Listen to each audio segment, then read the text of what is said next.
What's going on, fellow A-plussers? It's your boy, Adam Perez. We're back once again with a brand new live episode of A-Plus Hero Report, your weekly stop for your Marvel, DC television, and movie news, streaming live for you guys today. We got 6 incredible topics we're going to be diving into today as Maya Hawke herself gives us a great preview in regards to just the epic scope of what Stranger Things Season 5 is certainly going to turn out to be. We have our very first look preview also at Ridley Scott's Gladiator 2. We also got some brand new set photos from Superman, finally showcasing Hawkgirl and Green Lantern guy Garder himself, and a ton more, ladies and gentlemen. So see us on the other side, and we'll go ahead and break this down for you.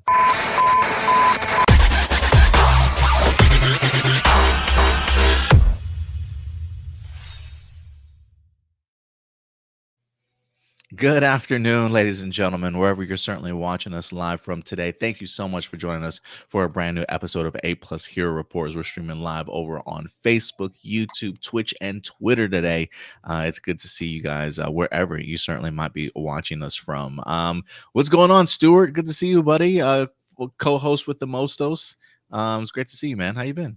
Good to see you. I have had an awesome last 3 days, so I'm doing absolutely fantastic. I know you said your family came into town. Yeah. I had my 2 older brothers coming into town, and the one catch about the whole thing. So I went to go visit them at my parents' place over in Marin, and it's so funny how it's like just one bridge away. There's a huge difference with the temperature, because like here in San Francisco, nice and cool. Not the it's not like super cold, but it's like probably 70s. I want to say, so it's decent. Go right across the bridge, suddenly it's in the high 90s. So it was like 97, 98 during the 4th of July. Like, oh my gosh, it was so hot. Wow. Yeah, it sounds like it, bro. Did you just put those bookshelves up? Oh yeah. So yeah, we had one bookshelf, and it was basically on its side, but my fiance got another bookshelf because she has a bunch of other books she wanted to put up. So we now have 2 of them. Eventually I'm going to try to rearrange them, because I kind of want to try to get my DC Rebirth comic books like in frame. I may actually also get my Berserk graphic novels from behind me, and also try to like put those on the shelf as well. Nice. I just haven't fully decided how I want to reorganize them. Looking good, man. Looking good. I'm liking the setup so far. It looks great. Thank you. Yeah, guys, hopefully wherever you guys are at, you're having a great weekend. Me and the family went to my best friend's 5-year-old son's birthday party yesterday. So that was kind of fun, getting my opportunity to see my little boy interacting with everybody once again. He loves playing with other kids, man. He's so fascinated when he gets around other children. But it was a pretty good time. Long, but good time overall. Got the opportunity to watch a little bit of Money in the Bank yesterday for you wrestling fans. We did a predictions and a review video yesterday for you guys. I haven't watched the main event yet. I've watched every other match on it, but I did not watch the main event as of yet. So I really have no idea who won our predictions. But I believe Josh and Datila from our WrestleManiacs podcast did do a live review yesterday evening. So if you want to go ahead and check that out, that is currently up on our channel as well. But let's see who's in our live chat. We got 6 viewers watching us live here today. Let's see who's actually joining us. We got Enrique Perez in the house. What's up, man? He says, I just saw the official season 2 in production teaser trailer for live action One Piece. I don't know if is there a teaser trailer already? Interesting. Oh, I didn't see that. With the cast reunited to begin filming. Okay, so it looks like it's maybe like a featurette or something like that of the cast coming together as filming set to begin. Also during the 4th of July, I finally saw the first official look at Anthony's new Captain America suit from Brave New World. It looks amazing. Yeah, let me see if I can. I'm glad you wanted to bring that up. I did save it. I don't know if I posted it though on. If I put it up here for us to look at today, but I'll probably try and put it up there real quick. Enrique, appreciate you mentioning that. And then he says, only 6 days left before the Kids' Choice Awards. Going to premiere Hotel Transylvania 4 on Saturday. And SpongeBob and Patrick before their 25th anniversary. Oh man, it's 25th anniversary for SpongeBob. Wow. I'm definitely old, bro. I'm so old right now. Let's see here. Who else we got in house? Kyron. What's up, Kyron? Good to see you in here, man. He says, good morning, y'all. I see you popping every once in a while in the comments for some of our videos, Kyron. So it's good to see you around here today. We got Blossom in the house. What's up, Blossom? Fantastic to see you as always. Let's see. We got Ram Jam certainly coming through. One of our Ram, let me just say, we have a lot of foundational pieces around here. Like I look at Marcelino as a foundational piece. I look at like Blossom as a foundational piece. Ram Jam has been around for like a good minute around here, man. I feel like he pops up in these live chats all the time, whether that be for wrestling, Hero Report, anything we do, man. So always appreciate you coming through Ram Jam for sure. Like talk about honorary member. You know what I'm saying? Like Mhm. Ram Jam's been around for a minute. Hey, we got Indy in the house. What's up, Indy? He says, miss all of you. We miss you too, man. Hopefully you get back on your feet soon and join us. We definitely want that trio here. You know what I'm saying? Definitely. And we got Marcelino in the house as well. Just giving us a heads up that he might have a pretty long question here for us today. Well, we always appreciate the heads up, Marcelino. Let me try and get this Captain America 4 photo up here since Enrique brought it up. I'll just add that to the honorable mentions today. But yeah, we got 6 main topics. For those of you who have not joined us before, maybe this is your first time joining us here for A Plus Hero Report. We got 3 segments to the show. Honorable mentions, where we talk about some topics that didn't quite make the cut for the top 6, but felt that you certainly still deserve to know about it. After that, we're going to get into our 6 main topics for the day. And then after that, we're going to be wrapping up the show with your guys' live viewer questions. We did go ahead and post a live viewer question yesterday evening. So if you have not had the opportunity to check it out or drop your question, now is your time. So definitely go over to our YouTube channel, click on that community tab, and it is right there for you. Anything you want to add, Stuart, before we move into honorable mentions, man? Nope. I do have an honorable mention I'm excited about though. Nice, bro. Let's go ahead and dive in, shall we?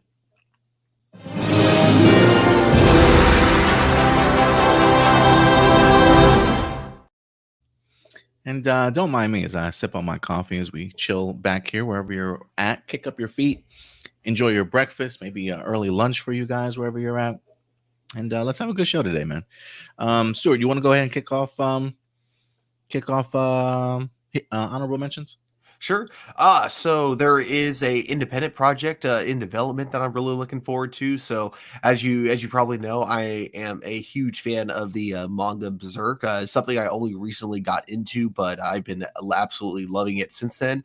But I guess there's a fan project now from Studio Eclipse in development, and it's going Mm. to be an adaptation of the very first Berserk arc, which is the Black Swordsman arc. So it's when you get introduced to Guts, you see him as like just this like real badass like person holding like a sword that like no human should be able to hold, and this dude is holding it with like one hand, and he's taking down monsters, but he doesn't seem to care about casualties. At least he claims that he doesn't. But what's interesting is that we know that he's after revenge, and we know that even though he claims he doesn't care about like the people he hurts along the way, we see in his face that that's not true.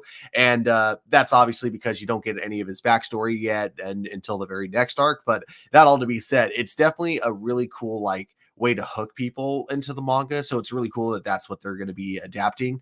Because I actually think it's only technically been adapted once in '97, and even then it was like they took 3 volumes and put it into 1 episode, so it wasn't really like a full adaptation. So this time it'll be adapted into a fan film, and I look forward to seeing how it is. Oh, you're muted. That's pretty cool, man. Now I'm not familiar with Berserker at all. I feel like I've seen covers of it, but am I tripping? This isn't the same thing as Keanu Reeves, right? Oh, no. What is the Keanu Reeves thing that he's done? Doesn't he have like a comic book or something like that called Berserker too? Am I tripping? I actually have no idea. I'm not familiar with the manga Berserker, so I'm gonna have to look that one up, man. But that's pretty cool. I swear I thought Keanu Reeves was part of something like called Berserker, but maybe I'm tripping. I'm thinking of Also, something for completely else. Indy, I just put a link in the comment section. Definitely check it out. It's probably something you should talk Okay. about on Anime Assemble. Anime Assemble. Yeah, I don't know why I forgot that. Sorry. Yeah, that's cool, man. Appreciate you posting that link. Go ahead and check it out, everybody, if you want to get a bigger glimpse into what Stuart is discussing. Yeah. So very cool, man. Appreciate you bringing that up. We do got a couple of quick honorable mentions. I'm gonna try and fly through some of these if I can. Since Enrique wanted to bring it up, we did get ourselves a brand new image here of Anthony Mackie. This is definitely a behind the scenes sort of image, as you can see the cameraman in the shot here. But another look at his costume. I feel like on this set so far, from some set photos, Stuart, we've seen not only this costume, but also the traditional one from Falcon and the Winter Soldier. So I have a feeling he's going to be rocking both suits in this movie.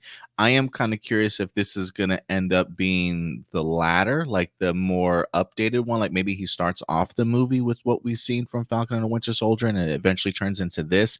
Or who knows? Maybe the Falcon, like maybe this is like his espionage gear, but his Falcon and the Winter Soldier one is like his legit Captain America suit. Because I think we've seen Cap kind of do that before. I remember in like the Winter Soldier, didn't he have like a darker one for the espionage? But by the end of that movie, I think he went back to like the more classic kind of look for him, didn't he? Yeah, he went back to his not from the from the very first The movie. first That's what it movie, was. right? Yeah, because at that point he had like no other suits to use because he was technically a wanted man at that point. But yeah, I wonder if it's like an espionage thing or if it's like a now the president has declared me an enemy once again, so now I just got to use whatever I got laying in my closet, and he just happens to have the previous suit. Yeah, I'm kind of curious. I do like this suit a lot. I am a fan of sort of the muted colors a little bit for the Captain America suit. But I dig the design. I know he's probably going to have like a helmet or some sort of like goggles, because you can see where the pack is over his shoulders, because I'm sure he's got his wings that still pop out in the side. But I kind of dig this look for Anthony Mackie. Honestly, I kind of like it compared to the big bright sort of red, white, and blue that we've seen before. Yeah, I definitely really appreciate, or I definitely like both of them. Sorry, I just got distracted by the comments. So, okay, so Keanu Reeves had a comic that was called Berserker, and that's the one that's been around for 2 years. Whereas, the manga is just Berserk. But yeah, I didn't even know Keanu Reeves had a comic book. Now I'm kind of intrigued. Shout out to Geek Ledger for certainly coming through and keeping us informed. Thank you to both him and Marcelino. So appreciate that. But yeah, I was like, I know I'm not tripping. But yeah, I guess there are multiple things could be called Berserker. But yeah, that's where my mind immediately went to. We also did get ourselves a new poster for Kite Man. Believe it or not, Stu, they did drop a teaser trailer for it. I don't know if anybody had the opportunity to check out the teaser trailer this week. Have you been keeping up with the Harley Quinn animated series? I haven't watched the last couple of seasons, but I did watch up to I believe Kite Man was only in the first two seasons, or at least that's where he was important, because that's when he got married to Ivy, and then they got divorced later because she ended up hooking up with Harley Quinn. But I love his character, so I think if anyone deserves a spinoff show, it's definitely Kite Man. Yeah, man, he's definitely going to be getting one here for sure. I guess we'll just play it a little briefly. I'm looking for a flying villain destined for greatness. Kite Man can do it. Who's Kite Man? Hey, you know me. I got a kite. I'm Ivy's ex-fiance. This is the love of my life. And Harley stole her We go on from him? this Yeah. step. Oh. Kite Man it is. Hell yeah. How popular was he Time after the to first wing season? it! I think because I remember the meme saying cheers to the greatest character or the greatest untitled Now, if you'll character in the excuse me, show, I have to get or a something like that. Roger that. We've got to stop that cat. Need to take my powers to the next level. Still working out the kinks. Your heart is your superpower. Oh. And anyone who doesn't see that is getting their ass kicked by me. Holy Damn. shit balls! Go red! You wear the suit, it doesn't wear you. Business turn, yes. The big supervillains are all sitting pretty in their layers, but this place is for the henches, the goons, the place for the rest of us. Where everyone around you loves you. Where'd everyone go? Hype man, hell yeah. July May I make 18th. you a drink, Sir Darkside? Non-alcoholic, please. This iced tea and lemonade mixture reminds me of my favorite golfer, Arnold Lee Paul Trevino. Trevino. A round of Lee Trevinos for everyone. Man, they even got Darkseid in this damn series. Like, that voice sounds so familiar to me. I always know him because he does a lot, but I always know him as Captain Anderson from the Mass Effect series. But he's also like the president in Rick and Morty. Oh, okay. That's okay. So that's where it comes from. I was like, why does his name sound so? Why does that voice sound so familiar? But yeah, that is in fact Kite Man. So yeah, July, what was it, 18th? I believe they said on Max. It's just crazy that like all the characters they decided to give a spin-off series to, it's him. So I am kind of curious to see how popular that show is going to be. And it looks like he has a cool cheer setup because it's all like like home base is a bar that he works at. That's pretty awesome. We also wind up getting the casting announcements for Sandman season 2. I personally am not super familiar with a lot of these names. Some of the faces look kind of familiar to me. But yeah, it looks like season 2 is certainly coming back and it's got a brand new cast of characters and actors. Whoa, Loki's in it? Does that mean this is an official DC Marvel crossover? Wait, Loki? Right on the bottom left, doesn't it say he's playing Loki? Oh yeah, Freddie Fox as Loki. Oh, and Thor. Oh yeah, and the guy next to him is Thor. and Odin. Odin. So Odin. Yeah. So okay, so we're going into Norse mythology with this season. Yeah, that's all cool. of Asgard's gonna be in season 2. I love it. But yeah, so that's our cast for season 2 of the Sandman. We also wind up getting ourselves a brand new teaser poster for Terminator Zero, a brand new animated series from the anime studio that brought you Ghost in the Shell. It's going to be on Netflix starting August 29th. Everything I've been hearing about this so far has been pretty cool. I think maybe a couple months ago we did reveal some first look images from Entertainment Weekly, showcasing just really like the horror vibes that they're kind of going for in this series. This is set to be taking place in Japan too, so nice little different setting in regards to we're so used to all of our Terminator movies being in the US, so it's going to be interesting to see a different perspective here. But I'm really excited for this one. I truly am. So August 29th, Terminator Zero drops. Yes, I'm excited. If it's I'm assuming they're talking about the Ghost in the Shell movie, right? Not the anime series. I would assume so. Definitely looking forward to it. We also wind up getting ourselves a brand new poster for Cobra Kai season 6, which is set to go ahead and drop in 3 parts. If you guys don't remember, we're going to be having one drop in July for you guys. The second one, I believe, like November or December of this year. And then the third part going to be dropping in 2025. They have not given us a release date for the third part, but July 18th. July 18th is going to be a busy day. For a lot of television shows and animated stuff. But Cobra Kai season 6, July 18th. And we did also get a teaser trailer for this one as well, if I'm not mistaken. Let me see if I drop this one too. We've been through a lot to get to this point. Oh, the poster's kind of covering it. On the same page. Oh, awesome. Things in the valley. But now we have to be ready for whatever the world throws at us.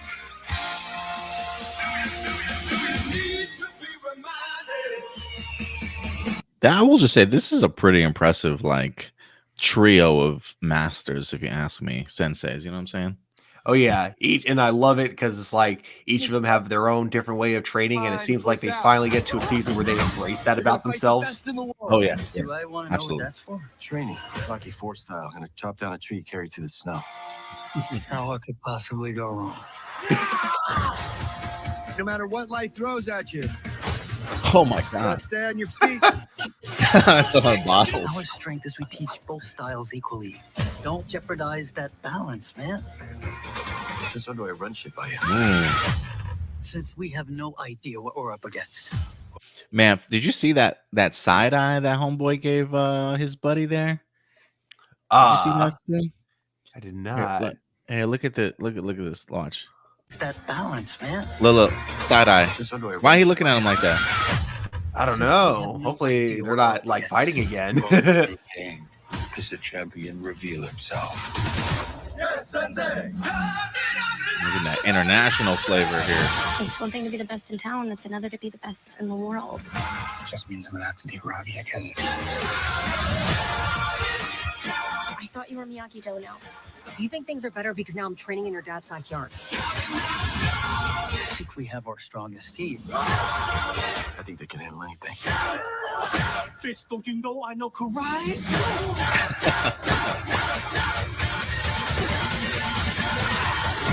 Whoa.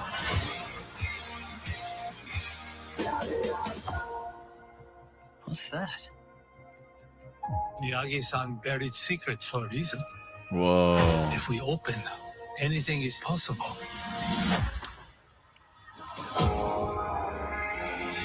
Wow. So July 18th, they're gonna be unlocking some more Mr. Miyagi secrets. You know what I think is in there, Stuart? I think it's the next Karate Kid girl stuff.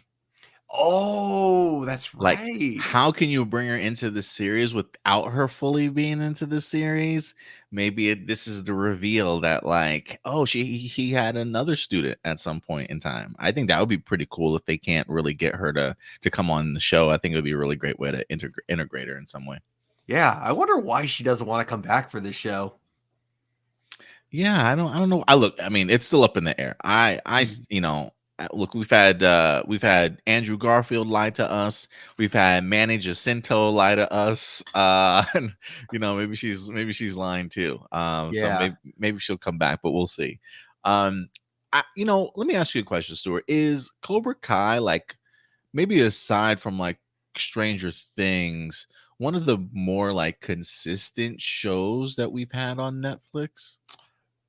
Man, consistent is the weird word to use for it, because while it's consistently good, Yeah. the weird jumps that it's kind of made over the seasons, like going from kind of feeling like a grounded coming into age show, and then like last season suddenly it turns into a superhero show, you know.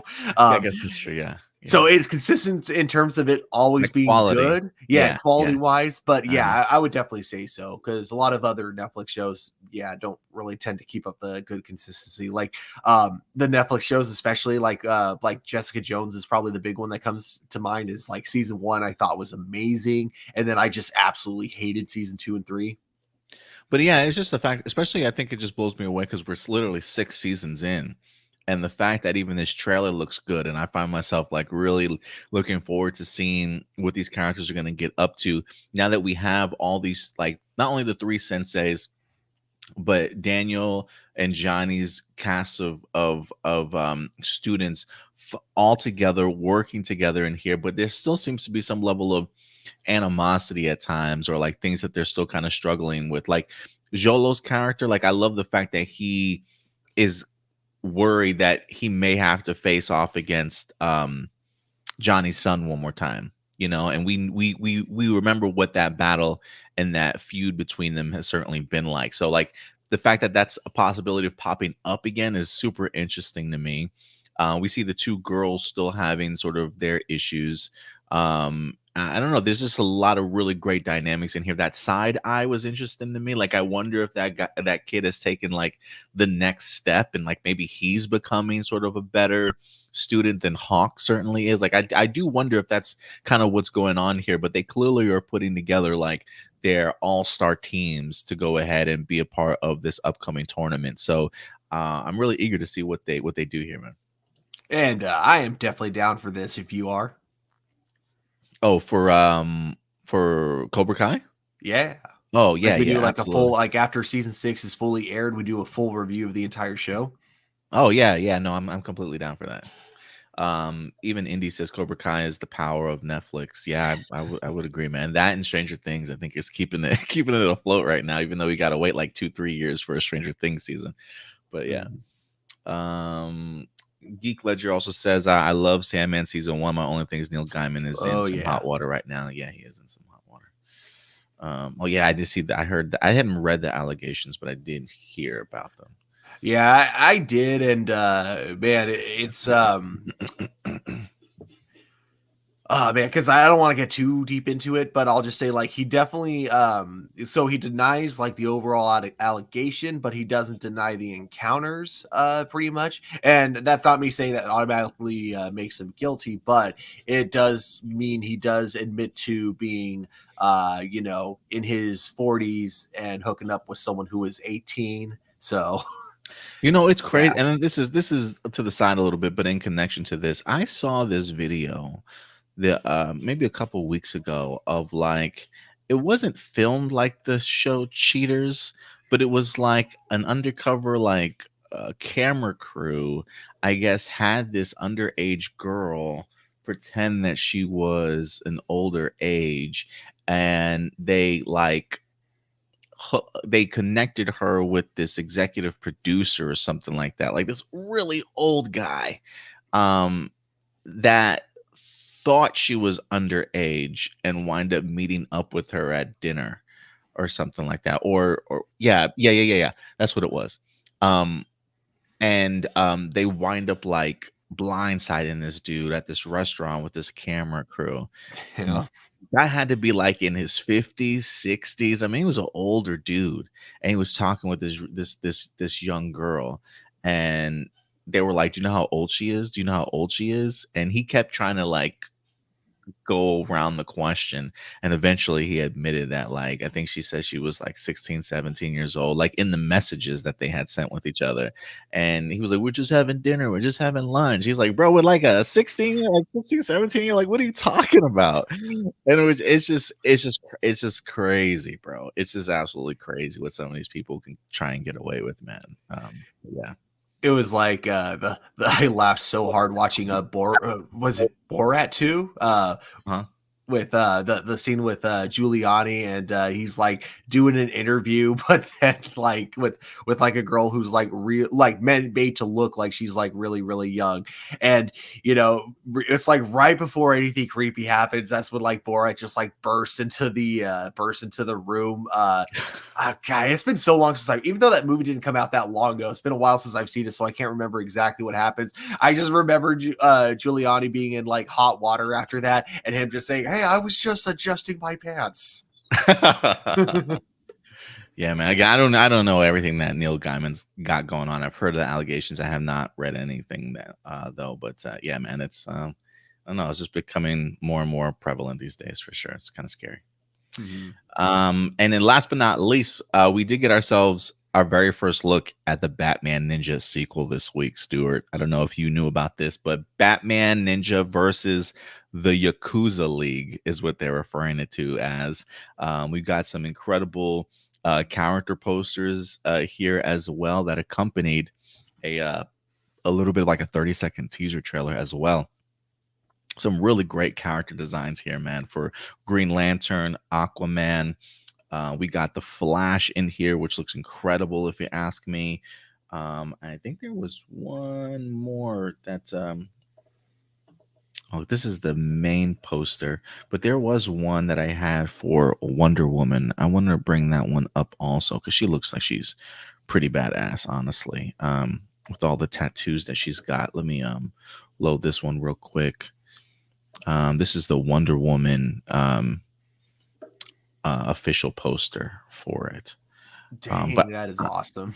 yeah, but I'm really looking forward to this. Again, they did go ahead and drop an actual let me see if I can find the actual trailer for it. It was only like 30 seconds long, but it was pretty impactful. Let me see if okay, here it is. Okay, I'm gonna get this loaded for you guys here. Here we go.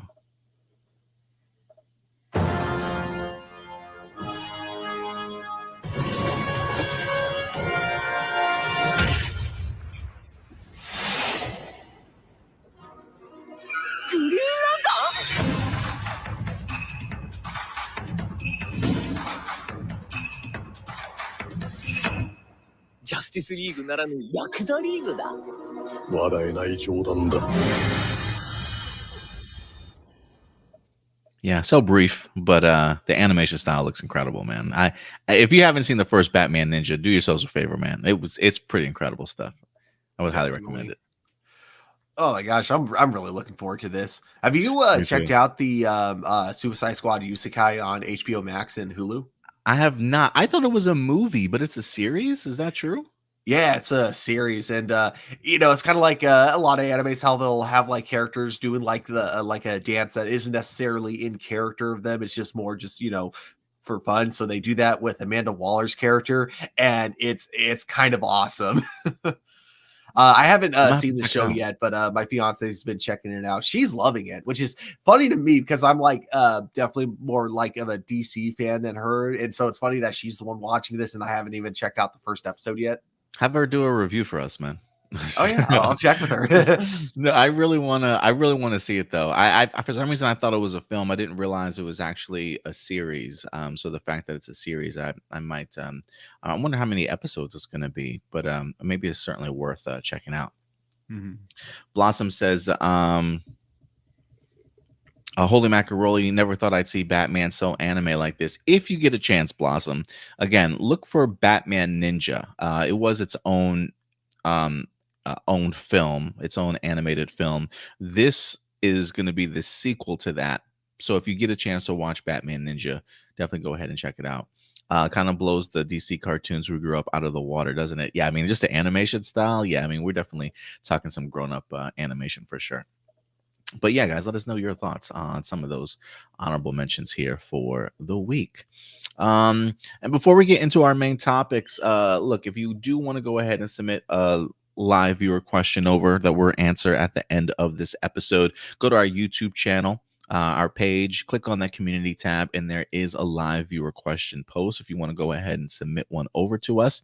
We got quite a few people watching us right now. We got 12 viewers, looks like 5 over on Twitter and 7 over on Facebook right now. If you are in the live chat, do us a favor, man, hit that like button. It does go a long way. If you haven't subscribed to the channel, please go ahead and certainly do so. If you want to help us out monetarily, super chats are in fact available. We don't have any sponsors, so we literally grow with your continued help on a weekly basis. So if you want to help out the channel monetarily, feel free to give whatever you certainly can. If you do provide a super chat, we'll certainly stop what we're doing. We'll bring you up on the screen and we'll focus directly on your question and answer you. And if you can't help us out monetarily, that's certainly more than fine. Again, hitting that like button, that bell notification, subscribing, and sharing these videos definitely does help. So other than that, guys, remember, these are just our A+ opinions. We always want to know yours. So as we go through each topic, feel free to discuss it with us in the comment section box or the live chat below. And yeah, let's have a great show. Stuart, you ready to go ahead and tackle these topics with me, man? Always. We were just talking about the power of Netflix, and when it comes to Netflix, just some of the series that I think when you close your eyes and you associate them with Netflix, not only does Cobra Kai come up, but Stranger Things, I think, is one of those seasons that or one of those series that when it comes to Netflix are just solely Netflix sort of series. You know what I mean? I remember watching season 1 and being completely blown out of the water, like it's just to how impactful that series was. And almost felt like everybody that I knew was kind of talking about it. And so years later, when it comes to Stranger Things, we are down to, unfortunately, our very last season. We had an epic 4th season, if you ask me. I think Stranger Things is one of those shows that continues to get better with each season. We might have had like a hiccup a little bit in like season 2, but I feel like ever since then it has been kind of smooth sailing for me personally, at least. And I think season 4 was just as incredible as it gets, and I'm really looking forward to this 5th and final season. So while Stranger Things certainly changed the trajectory of television and streaming and how we certainly watch television series, it is going to be interesting to see what happens when this show certainly goes off air after they've established some just incredible and memorable, not only storylines, but characters as well. And so while we patiently await the 5th season of Stranger Things, this past week, one of the actresses, Maya Hawke, came out and gave us a little bit of a tease as to what we can certainly expect when it comes to Stranger Things season 5. Also, before we jump into the article, if you guys are not aware, if you do want to get more of a Stranger Things fix, I should say, we did go to Fan Expo Dallas a couple of weeks ago, and we had Caleb McLaughlin and Gaten Matazero. I probably butchered his last name, but these two gentlemen did have a panel at Fan Expo Dallas. We do have a highlights video up on our YouTube channel if you want to go ahead and check it out. It's about maybe 12, 13 minutes long, but it was a great panel to see the both of them, Caleb and Gaten, talk about their time on the show and some teases as to what we might be able to expect when it comes to them saying farewell to their characters. So, Stuart, let's get into this Maya Hawke comment here. This actually comes to us, I believe, from Deadline.com. As she says, it says, Maya Hawke gives Stranger Things season 5 filming update. We're making basically 8 movies. 8 movies, Stuart. This is going to be as epic as it gets, man. I honestly cannot wait. Let's go ahead and dive into what she's got to say, though. It says, Maya Hawke is sharing an update on filming for Stranger Things' 5th and final season. The Netflix series has been plagued by setbacks in the best. Production for season 4 of the sci-fi series was paused in March 2020 due to the pandemic, and season 5 was pushed due to the writers and actors strike in 2023. Filming for season 5 began in January. So again, they have been in front of the cameras, with Hawke joking on Pod Crush. She says this show has been a little bit cursed in regards to just the recent production for the past couple of seasons. She says, our showrunners, Matt and Ross, take a lot of responsibility. They have an amazing team of writers, but they're very involved. They write a lot, and they are very intense and serious about the quality of the continued writing. And it takes a long time to write each season, and it takes a long time to certainly shoot them. You know, before I move on, I do want to say, in the highlights video for Stranger Things that we got from Fan Expo Dallas, one of the things that kind of jumped out at me, Stuart, is that even though they have begun filming back in January, according to the article, you know, Gaten and them say that they have not read the script for the final episode yet. And they're already filming. And they said it's one of the reasons why it might be a little bit hard to say goodbye to their own characters to mentally prepare for, just because they don't even know how their characters' stories end at this point. And I'm like, we are in June, my guy, and they have not seen the final script for the show. Maybe they have, and they're currently lying. I have no idea, but it doesn't sound like they've got the opportunity to film that last set of episodes as of yet. So it does kind of make sense that it does take a long time for them to shoot, but I love the perspective here of showrunners that have been attached from the very first season, Stuart, still taking the level of writing responsibilities very high. You know, we just talked about the what's been one of the most consistent good quality shows. And I think, again, besides maybe some of the hiccup that we might have had from season 2, I think the writing and the quality has continued to be consistent here. And if what she's saying is true, it would make sense as to the fact that they really want to make sure that their quality is high here. Definitely. It definitely seems like they take a lot of pride in the writing, especially because every time a season is done, they always have to take a photo of the screenplay and post it on their Instagram. So it seems like they definitely take a lot of pride in that, which I love. And yeah, it's good to know that even after, 5 seasons, they're still trying not to phone it in. They want to make sure everything is perfect, ready to go before they even start shooting an episode, which is incredible. Whereas, like, I know it's changed with streaming, but it used to be for a lot of for a lot of TV shows, you get maybe the first 3 or 4 episodes written, and then boom, you're already shooting. So the writers have to make sure they're writing episodes before the production catches up to them. And I'm glad they're not taking that approach to it. And yeah, it's I've had issues here and there with seasons 2, 3, and 4. 4 with the pacing, 3 with Officer Hopper just not being the best character that season. Then 2, just a lot of things in season 2 I just didn't think worked very well. I think as a whole, the everything that didn't work was better for the most part, but definitely season 2 is probably the weakest, I think, in the show. But I'm really looking forward to the show. I have one concern, but I'm going to save that concern for the end of this article. Awesome. So let's continue. Then he says, she says, Hawke continued, we're making basically 8 movies. The episodes are very long. She says the 5th and final season of Stranger Things will consist of 8 episodes, and Hawke noted that it will take about a year to shoot this final chapter of the show. Man, so if they started in January, we're not expected to wrap up till like holiday 2024, beginning of 2025. Man, Stuart, this show's never going to get to us, man. It's never going to get to us. Man, because it'll be a year of filming and then a year of post-production, because those special effects are definitely not cheap. So they're gonna be putting a lot into the visual effects department for sure. In 2022, Hawke shared her hopes for the final season, saying she wanted Robin to have a hero moment. She says, I would love to die and get my hero's moment. I love to die with honor, as any character or any actor would, but I love the way that the Duffer Brothers love their actors. The reason that they write so beautifully for me and for everyone else is because they fall in love with their actors and their characters, and they don't want to kill them. I think that's a beautiful quality that they have, and I wouldn't wish it away. I'm trying to see, but yeah, okay, that looks like that's about it. But yeah, there is more to the interview if you want to go ahead and read it yourself. But yeah, we're basically making 8 movies. The episodes were very long. So again, this is going to take about a year for them to certainly write.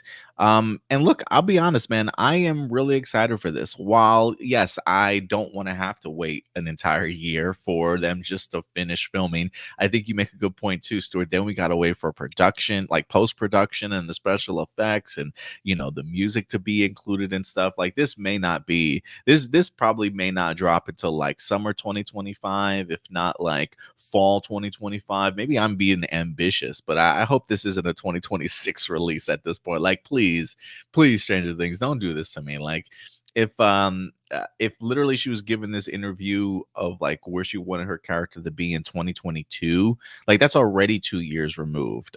So I need this season to hurry up and get here. But look, hopefully not at the expense of the quality dropping in here. You know, the fact that she says we're making 8 movies, I don't know what the average duration time was for season 4 episodes, but they seemed relatively long, if I'm not mistaken. And I got no problem with the idea of long episodes. Like if the last 8 episodes of the Stranger Things are literally like an hour and a half each, I would be completely on board with that. I mean, if she's talking about the idea of them being their own movies in their own right, when I think of movies, I think of like at least an hour 20, an hour 30-minute kind of episodes.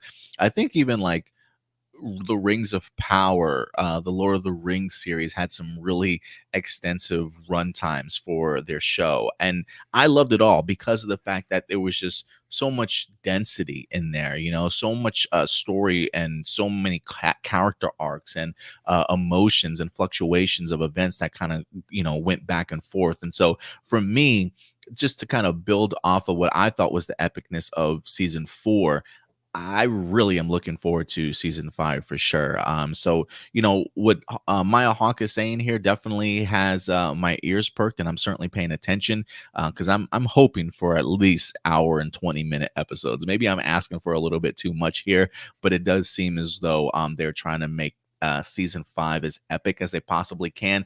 And you know, what's fascinating to me too is I do think it's important that Stranger Things goes out on their own terms, you know, based off of what they've been able to establish and really do for Netflix at the end of the day. You know, the Duffer Brothers should have that opportunity. I don't want to say to do whatever they want to, but to tell the story however they want to wrap it up successfully.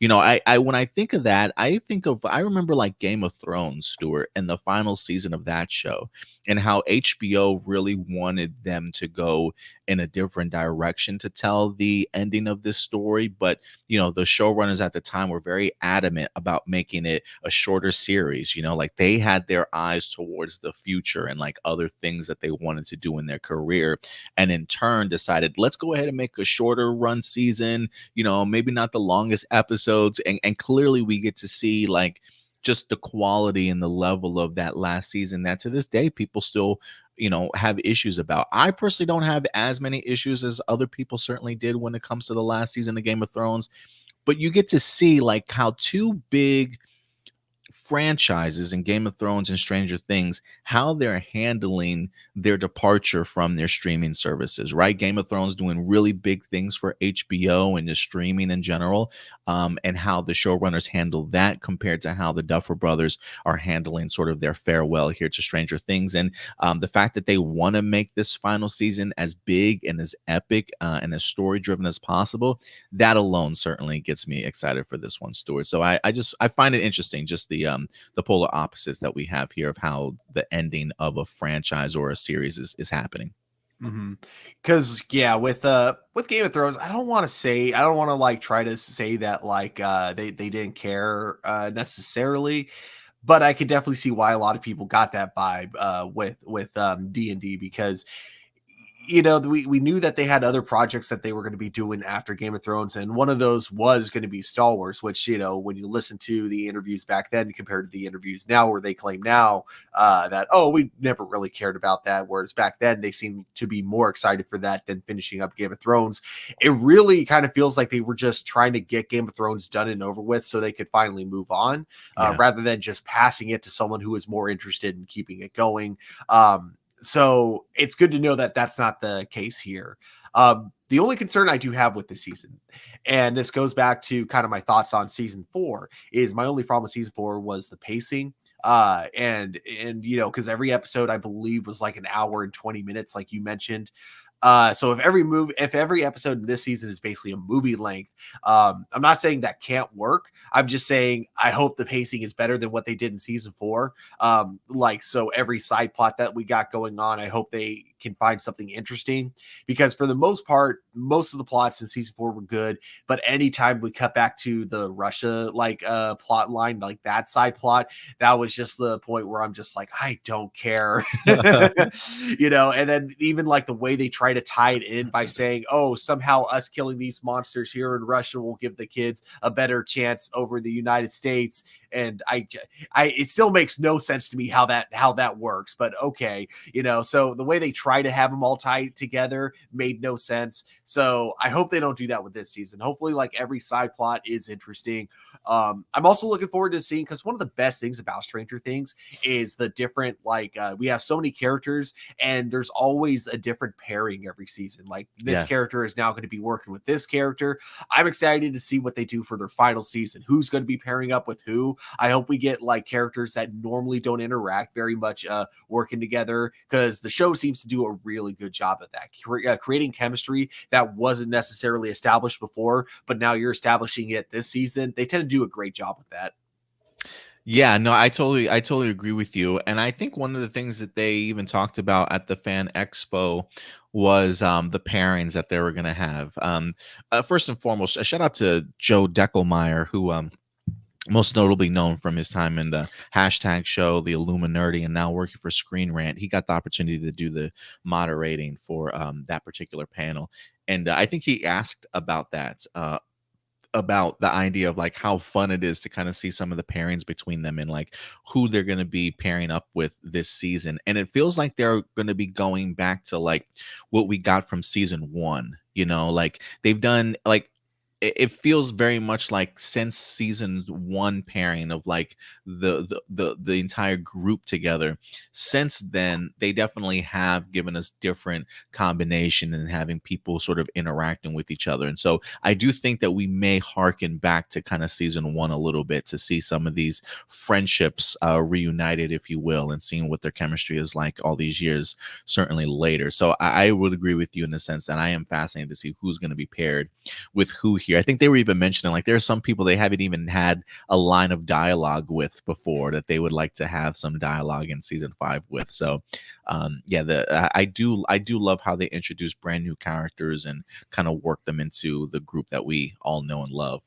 If he didn't die, the guy that was like the head of the D&D club, I totally forgot his name, but if he was still alive, Yeah, the Hellfire Club guy. If he was still alive, him and Hopper teaming up would have been pretty funny, I think. Was it Eddie? I believe his name was Eddie. Eddie, that's right. Yeah. Wow, it's my Yeah. brother's name. How did I forget?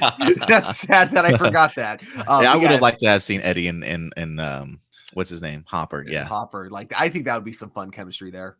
That would be too. But I agree with you in the sense of like the pacing. I guess when you are making really long episodes, do you treat each episode like a movie, like a beginning, middle, and a final act that leads into something else? How epic of a scope are we really going? I would agree. There were elements like having them go all the way to Russia. There were some elements that felt a little bit unbelievable, especially Hopper, like, taking out, just like you said, very superhero esque level moments from him for sure.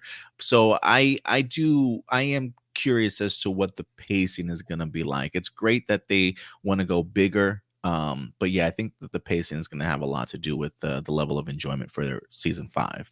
But I'm here for it, man. I'm here for it. I think they certainly have earned the right, and we're looking forward to this. Enrique says, when will finishing for Stranger Things season 5 wrap? Again, the article doesn't say. It just says Hawke noted that it will take about a year to shoot this final chapter of the show, and they did begin filming in January of this year. So I would assume that they wrap like holiday or January of next year. Because I mean, look, movies what take like maybe 2 months, maybe 3 months to film, depending on how big of a production that you have. I don't know what it's like filming for televisions, but if you've got like well, again, this is just me speculating, like hour and a half long episodes. If you are making mini movies to the quality that is Stranger Things, I mean, who knows, maybe like each episode is like 2 months, maybe a month and a half. I mean, I don't know. What do you think, Stuart? How long do you think it takes them to film these episodes? For a show like this, if it's as ambitious as they're like hinting at, yeah, I think a month, 2 months, that might be accurate. Because most like cheaper shows, again, going back to shows that are like 22 minutes episode, or 22 episode seasons. My brain is not working today. Those usually are like a week to film an episode, right? With the exception of like the pilot and the season finale. But a show like this is hard to say because they are ambitious. And so if they told me like each episode took like 3-4 months, I'd probably believe it. Yeah, I mean, I think 3 or 4 is probably a really, really long time. But I mean, you're right. The intricacies and the attention to detail for each episode could certainly take a while. Like when I think of it, I think like at least a month. But I could absolutely be wrong in that. I would love to ask them that question one day, though. Yes, definitely. Marcelino says, I rewatched Stranger Things and there's a lot more to down to earth stuff I forgot, like the quirky teacher who was friends with the kids. I missed that wasn't Sean Astin's character, right? No, he was the stepdad in season 2. That's right. Yeah, I love that guy. Short-lived though. Yeah. Especially because he's such a like another somewhat big actor. I can't remember his name though.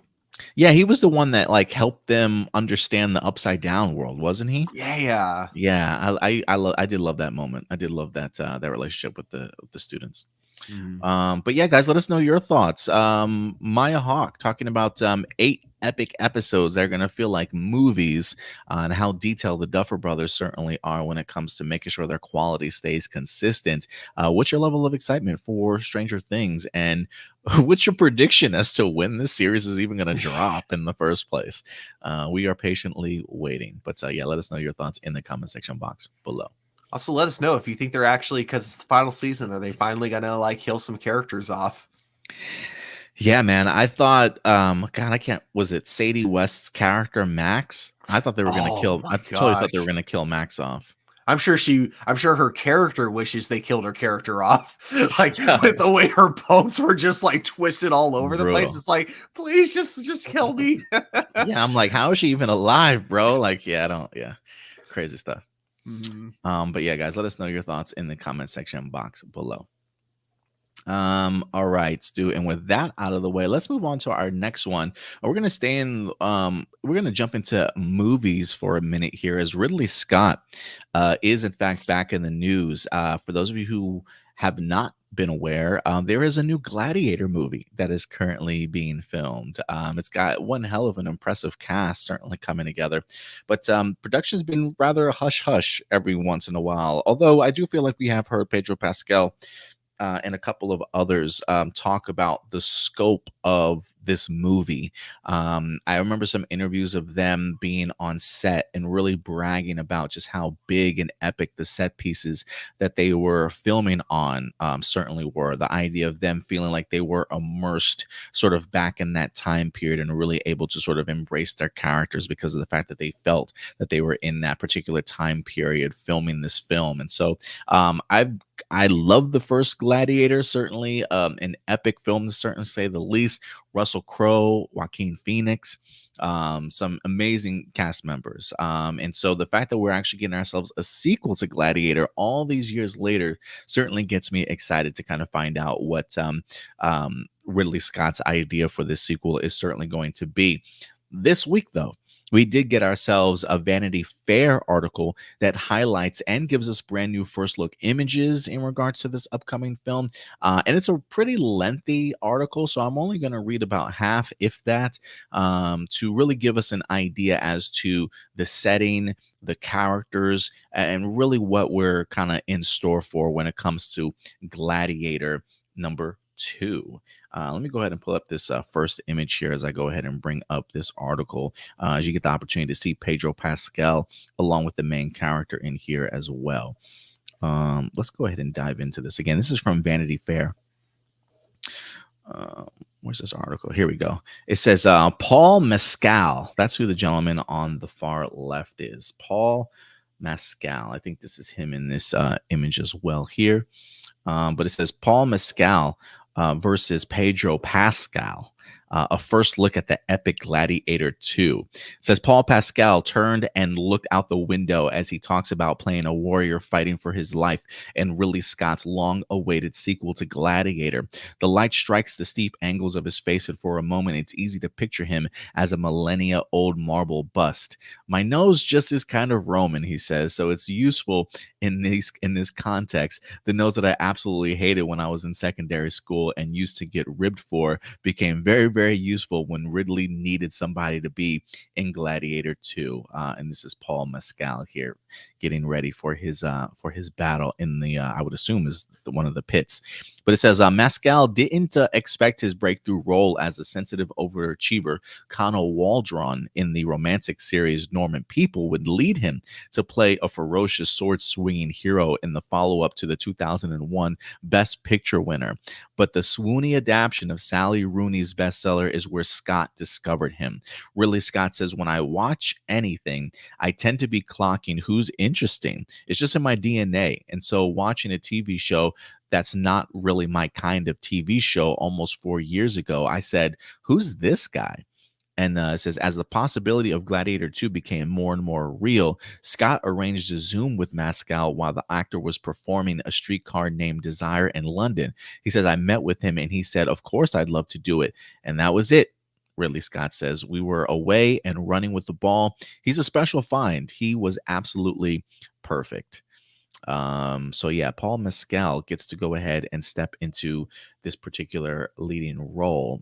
So I'm really fascinated to kind of see how this works out for him. It says he does say we spoke for about 20 to 30 minutes. I wanted to get a flavor from him about what the story was going to be about. So we spent about 15 minutes talking about that, and then we spent another 10 minutes talking about the sport that I played growing up, Gaelic football.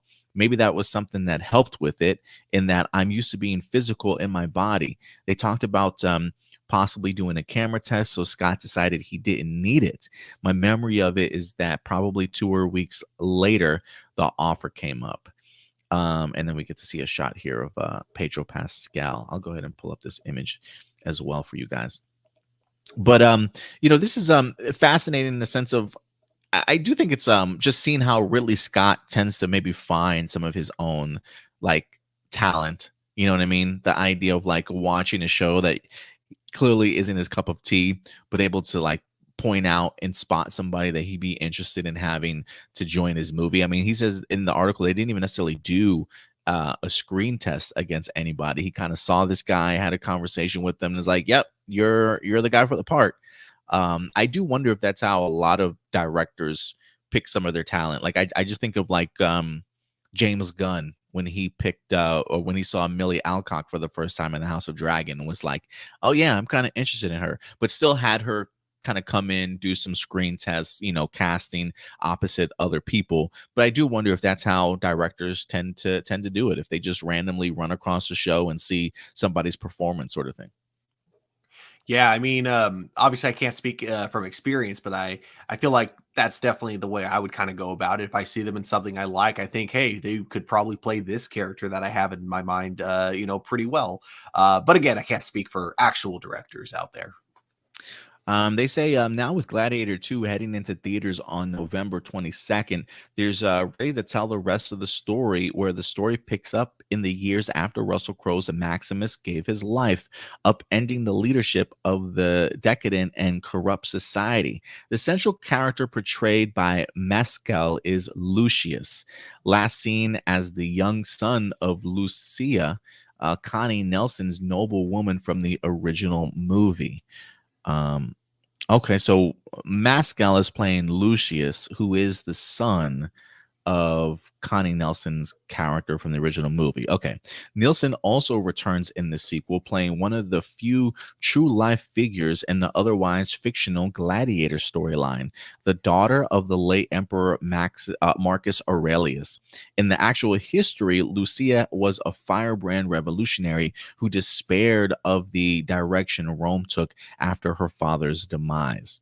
As Gladiator 2 picks up her story, decades have passed, and Lucius has come of age far away from his mother.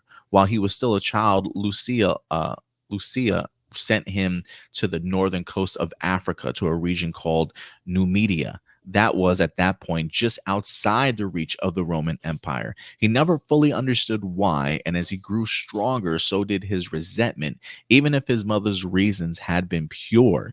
Okay, so he's feeling kind of resentful about being kind of pushed to the side or being, placed somewhere else without having any good reason or understanding of what's going on. He says there's a lot of Sophie's choice going on here, where there are impossible situations that we were being forced to reckon with, is what Connie Nielsen says.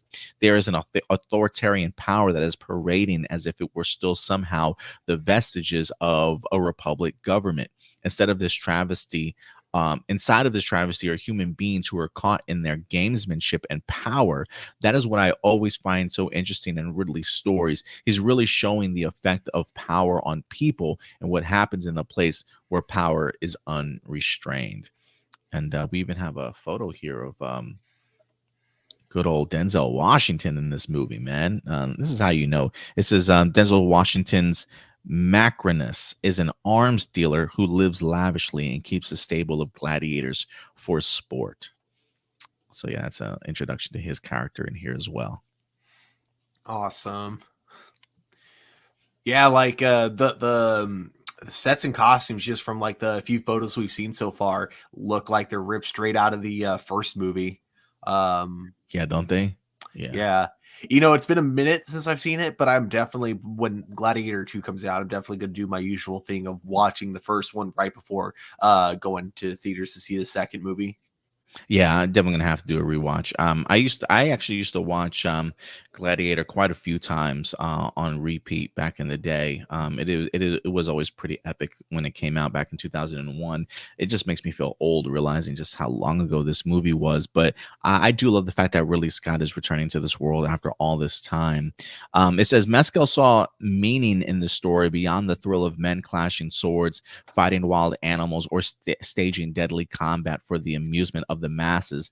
Asked about Gladiator 2 is really about, he says, what human beings will do to survive, but also what human beings will do to win.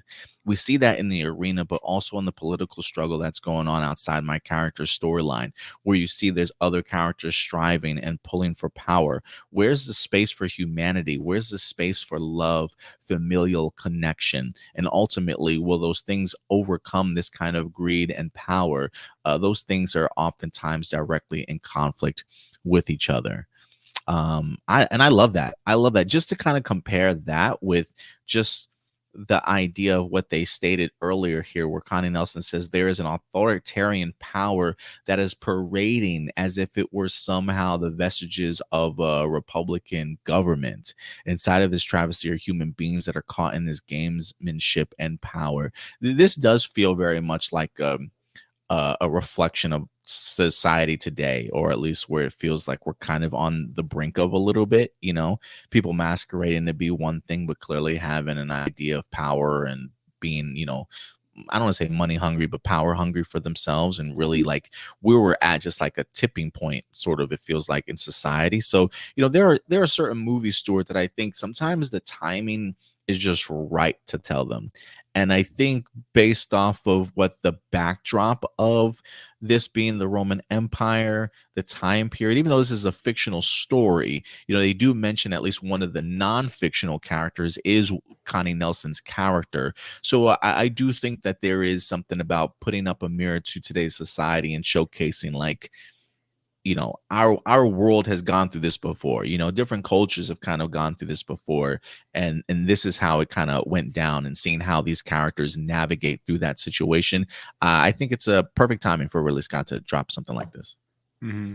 Yeah, it's the saying of why we learn history in school is because history always repeats itself. So it's like I always love it when, like, even historical fiction movies, you can just always see like a little part of that's like, oh yeah, I can see that kind of in today's society too. Yeah, absolutely. Also, I hear that if you ask Russell Crowe if he's going to be in this movie, he loves being asked that question. I'm sure that probably means he hates being asked that question. Yeah, he does. I don't remember, but like I don't remember which interview it was, but like someone like asked him that, and they're like, "Are you upset you're not coming back in this movie?" He's like, "My character died in the first movie. How would they do that?" That's real funny. And I think this is Joseph Quinn from Fantastic Four and Stranger Things. He's going to be in this movie as well. So he's getting a lot of popularity. And the last little bit here says, go ahead. Sorry, I just want to make sure he's the son of Joaquin Phoenix's character, right? Him? I don't know. Wasn't Joaquin You might Phoenix be right. the Emperor in the first movie? Yeah, you might be right. They probably, again, I would highly recommend you guys check out the Vanity Fair article. It's a long article. I mean, it really gets into the nitty gritty of shaping this particular world. And so I'm pretty sure his character gets talked a little bit about in here for sure. The actor speaks more affectionately about Gladiator 2 script than Crowe ever did about the original screenplay for the movie. Crowe has often claimed that he nearly quit the movie because he thought they were only about 26 useful pages in the script. Crowe has said he and Scott reworked the story during filming into the successful film that ultimately arrived on screen. Asked if she remembered that from the first movie, Nelson laughed and says, "I remember Russell feeling that like that. I remember that he definitely had some thoughts and feelings." So yeah, apparently Russell Crowe felt some type of way about the first movie already. I love that it took South Park for Russell Crowe to like calm down, because I guess like that was like the thing, he was difficult to work with, and South Park made fun of it and like a little bit like of Russell Crowe picking fights with everyone, and that was when Russell Crowe was like, maybe I do need to calm down. Yeah, maybe having having somebody point out how he is on set. Yeah, for sure. It says Ridley's process tends to be extremely collaborative. He is extremely open to suggestions and ideas, which is what makes him a dream director in that way. He hears you, he sees you, and I, for one, come up every morning with my list of ideas that I run by him. He will go, "Yes, interesting. Okay. No, that's way too much. Yep. I know that I'll get some things through," and there are things that he follows his instinct about the movie that he's wanting to make. That was the same with Gladiator 1. That's why someone like him can handle someone like Russell saying there are only 23 pages that are workable. Another director would have been like, "Well, F you too, and do it over there, please." So yeah. And then it says as Gladiator 2 begins, Mascal's Lucius has a wife and child and lives a relatively peaceful life with them until conquerors from his homeland begin to encroach. He's taken root in the seacoast town of New Media. He's a blue-eyed, fair-skinned man with red hair, and he couldn't be more different from the inhabitants. It's one of the last surviving civilizations as the Romans begin to descend in North Africa and take it all over. So yeah. But yeah, go ahead and check it out for yourselves. It looks like leading the charge is Pedro Pascal's Marcus Acacius, a Roman general said to have trained as a junior officer under Crow's character, although he wasn't seen in the first movie. So apparently Pedro Pascal's character has connections to the Russell Crowe character from the first movie. I'm sure the next time they re-release Gladiator, they'll like digitally add him into the background. They'll add like a CG young Pedro Pascal. Oh yeah, right. Let's do. They'll be like, see, I was in the movie for the whole time. Yeah, they'll do an extended cut or like a special edition for like George Lucas's Star Wars film. So just they're instead of like how they replaced Jabba the Hutt, they'll just put Pedro Pascal in the original movie somehow. Yeah, they'll find a way to make it work. Yeah, they'll make it work. But let us know your guys' thoughts in regards to what you're hearing about Gladiator 2. I expect this to be epic as can be. I really do like Ridley Scott's directing work. I know he hasn't necessarily had maybe back-to-back bangers in a minute. I think he did the Martian, which was a great film. But I am interested to see Ridley Scott revisit this world and see if he can strike gold once again for Gladiator 2 like he did with the first one. But yeah, guys, let us know your thoughts in the comment section box below. I did not know he did The Martian. That was a great movie. Yeah, that was a great movie. Because he did The Last Duel, which I didn't hate, but I wasn't the biggest fan of. The Last Duel? Yeah, the one with Matt Damon and Adam Driver. Oh, I wanted to see that one. Why am I thinking of like The Green Knight? That wasn't that movie was awesome. Anyone who hasn't seen The Green Knight, I would say it's like the Dark Souls of movies. Really? Yeah. Like, so if you like the visuals of Dark Souls, you just imagine that, but like with, in the world of, King Arthur and, all the, what's the term? Arthurian lore, I think. But yeah, just imagine in that world, but with like a direction that just kind of, I don't know why. I get very much like Dark Souls vibes when I watch that movie. It's great. And Dev Patel is in that movie too. And I'm a really big fan of his. He was great in Monkey Man. If you have not had the opportunity to check out Monkey Man, it is currently up on Peacock if you want to check out that film. It was unbelievable. I had such a great time with that Monkey Man film. And I might watch that tonight, actually, because I unfortunately missed that in theaters, and I do want to watch it. The Last Duel, that was a 2021 film. I didn't know that was directed by Ridley Scott, though. But yeah, some amazing actors. I remember wanting to see it, but I missed out on that. Matt Damon and Ben Affleck together in that one too, along with Adam Driver. Yeah, I forgot Ben Affleck was in that. Yeah, but man, of course he is. If Matt Damon's in it, they gotta have Ben.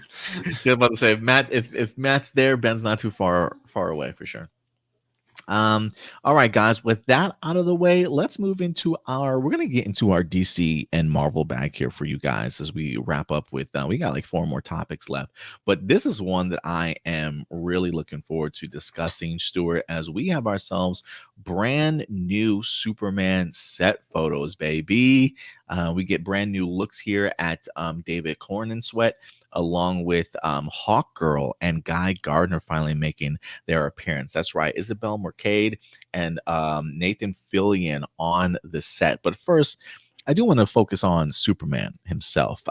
We posted these over on our Facebook pages, and I got kind of giddy with these, Stuart. I'm not going to lie. But let's go ahead and pull these up here. Some of these are from Cleveland.com's website as the filming continues in Cleveland. I believe they're probably going to be moving to Cincinnati here within the next couple of weeks, if I'm not mistaken. Might be getting some Hall of Justice content kind of coming out from them, but we'll definitely keep you posted. But this is some brand new images here of David Cornsweet looking like he is getting ready to certainly go ahead and take flight as he musters that strength to get himself up off the ground and just skyrocket himself into the sky. I love the fact that Homeboy is literally jumping here. Like, his feet are not on the ground. He is getting ready to push off and take flight. I think this is a really cool image of him, honestly. And then we've got him holding up what looks to be some sort of vehicle or object. As you can see, I would assume that these two dudes on the side are going to be green screened out at some point in time. But he's clearly holding up something above his head here. So some cool little action shots of him, catching something, saving something, and then he himself getting ready to go ahead and certainly take flight. What do you think of some of these images, Stu? Awesome. Yeah, no, I love that he's not afraid to get into it, knowing that it's going to look silly, like behind the scenes, but it's going to look awesome on film, of course. And then, going to the part of him, like kind of lifting something, it looks like, from the photos that we see here and from the photos that you'll probably show, like when we look at Hawkgirl and Green Lantern, what I love about what they're showing with this Superman is that his first priority seems to be making sure that people are safe. Because in the next photo that you showed just a minute ago of him holding something up, it looks like what he's really trying to do is stop that from like hitting the ground or hitting like other people, causing more damage. It looks like that's what his priority is, which is like what you should have as the Superman. Also, I love the water splashing beneath. I don't know what it is about water. Water just always makes every shot look so much cooler, Yeah, I was just thinking to myself, like, I wonder if that's meant to be water. Is that gasoline? Like, is he stopping something from falling and then causing a massive explosion or fire or something like that? I am kind of curious what this could potentially be. Like, is it a water tower that's kind of fallen down and he's catching it to save some people, right? I do wonder why they have the water there in this shot in the first place. But I would agree with you. I mean, I think this is going to be one of the more heroic Supermen that we've seen in a long time in regards to like saving pedestrians, saving people's lives, sort of thing. Like, I hope we get at least one or two epic sort of saves here from Superman in this movie. This the part of him jumping reminds me of like the behind the scenes Supergirl Flash crossover from like Supergirl season 1, where someone just like had their phone out when they were recording an episode and they just kind of like show how silly the whole thing looks when you don't have the VFX in. And I love it. But yeah, I love it when the actors go all out though, Yeah, and I think that's one of the things that I love seeing about this image is like the fact that David is fully committed to this, like, I mean, the expressions on his face, that strain of like, I gotta lift off sort of thing, and then just seeing him jump into the air. Like, I don't know if I can see this image. There might be another image that I can look at. But when you get a close-up shot, you can kind of see the ripples in his cheek, almost like the force of him jumping is pushing against him. And I do wonder if they have like a huge powerful fan above him just on constant blast so that he gets that look of he's pushing against sort of gravity as he explodes into the air, sort of thing. But I would agree with you. Like, I want to almost see a video of this, of him just taking that first leap off the ground and then just falling back down. Like, I really want to see how they wind up shooting this sequence. But when I look at this, I'm just like, yeah, this is Superman off to the rescue. Like, he's going to save somebody here from some level of emergency. And it's just, to me, it's cool to kind of see him take flight for the first time. Definitely. And we do have some other images here too, as we get our first glimpse really of Hawkgirl and Green Lantern. As Nathan Fillion with his bowl cut here, and Isabel Mercade as Hawkgirl carrying around this fantastic mace. Do you see that gigantic mace? That thing is like twice, almost like half her size. I mean, it is huge. I love the design for her mace in here. Some people, Stuart, are talking about just the costume design in general, right? Like, when I first see this is not the traditional costumes that I would expect it coming from directly from the comic books to real life, right? And we've seen James Gunn do a pretty good job in that. I mean, just look at Mr. Terrific's outfit. You know what I'm saying? I mean, it looks like it was just ripped from the comic books. So they are definitely going a different route with the the costume here for Hawkgirl. You know, I did see somebody say on Twitter, they're like, man, what a downgrade. And then they had Aldous Hodge's Hawkman from Black Adam, which was epic. And then they showcase this costume for Hawkgirl, right? Very much sort of like, I mean, look, they almost have matching costumes, matching outfits, just different color schemes. And it feels more uniform, more like corporate uniforms, right? Like with your symbol on the side. People have been suggesting that this might be a Justice League International sort of setting where you have Maxwell Lord that's sort of financing this group. You know, people have pointed out that they do have the Lord Tech sort of symbol on their chests underneath their jackets, if you will. So it does feel like a corporate team kind of put together or built together, being financed by somebody in this regards. Do you think that that's what we're getting here, in the sense that they are a team? That's why their costumes certainly look this way compared to the traditional costumes that they probably rock. What are your thoughts on that? That is exactly what I think. There is no way James Gunn would have made these the official costumes of these characters. I don't think, if he didn't have like another plan behind it, if he didn't have a reason for it. So I think that this is, yeah, like you said, this is a Justice League International funded by Maxwell Lord. Probably the suits, because they look kind of similar to the pattern of Mr. Terrific. I'm going to assume that the uniforms were probably designed by Mr. Terrific, but under the finance of Maxwell Lord, you know, for his Justice League International.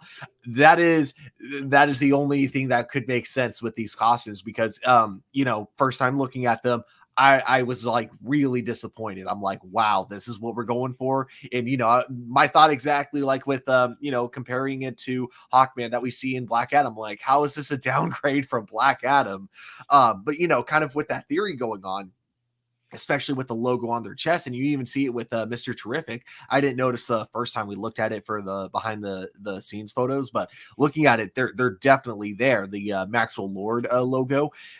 So I think it's because they're not in their own costumes yet, they're in uniforms, and that's why it helps Superman really stand out among a lot of them. I think it's a perfect contrast for someone like Superman, who you know, works for the people and not for like the government per se, but more like he just is there for the world and not for, you know, what you know, certain leaders, so what certain leaders will, like, you know, give him an order to do. He how do I word it? A bit like, basically he's someone, because I don't want to say like Superman only fights for himself, because that is very much not him. He fights for the people, but he doesn't want to you know, confine himself by like having, you know, I guess like orders like that he may not be able to follow. Kind of like what Captain America says during Civil War. What if they give us an order that, you know, we just can't go through with, that kind of thing.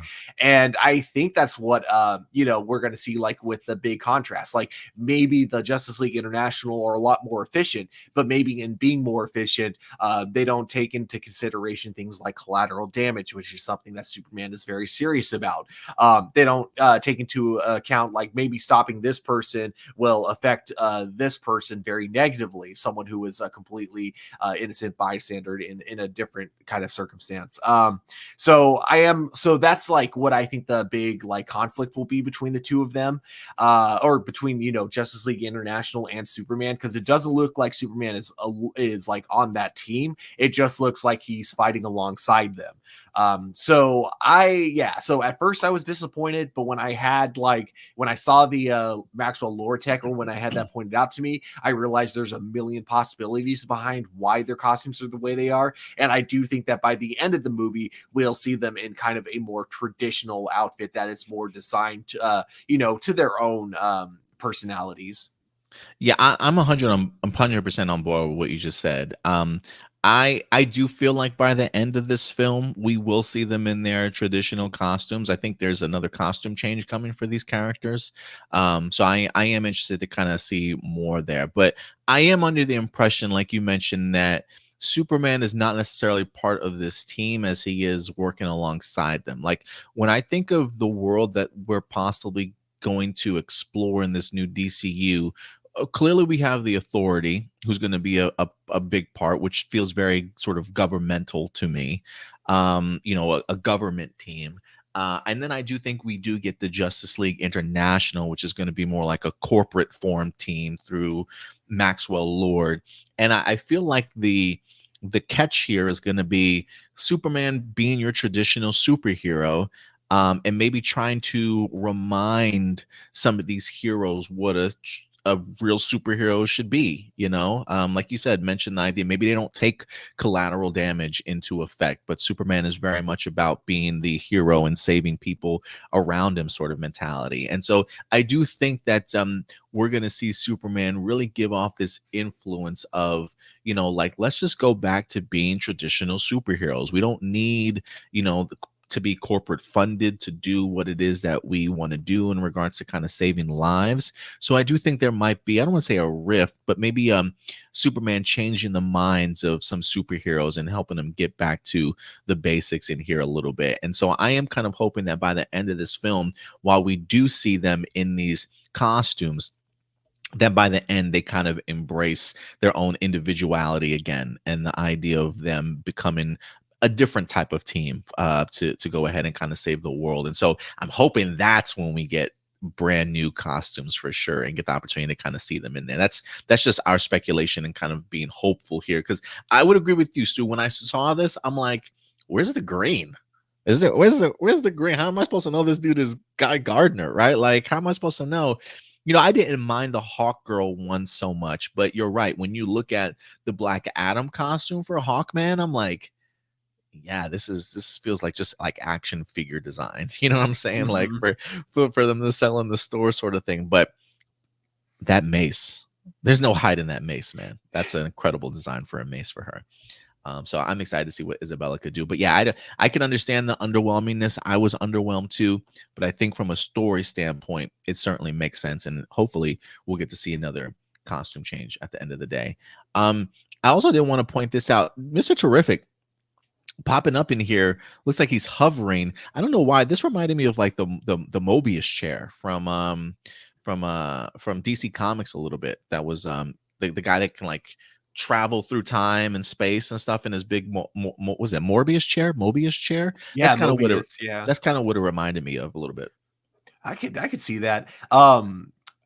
Man, you know, it sucks because I know I've seen like a very similar jetpack design in something else, but I cannot think of what I'm thinking of at the moment. I'm sure it'll come to me eventually, but yeah, it is really cool. I am excited to see what that's going to look like in the movie. Marcelino, what's up, Marcelino? He says, I would love to see an argument or debate between people who love David Cornsweat's suit and those who think CW does them better. Yeah, interesting. Well, maybe we'll talk about that here briefly. Marcelino. Crystal coming through. What's up, Crystal? Says, yo, what's up, Adam and Stuart? Good to see our fellow Jedi Council member here, our Jedi Master, and Crystal Kyber.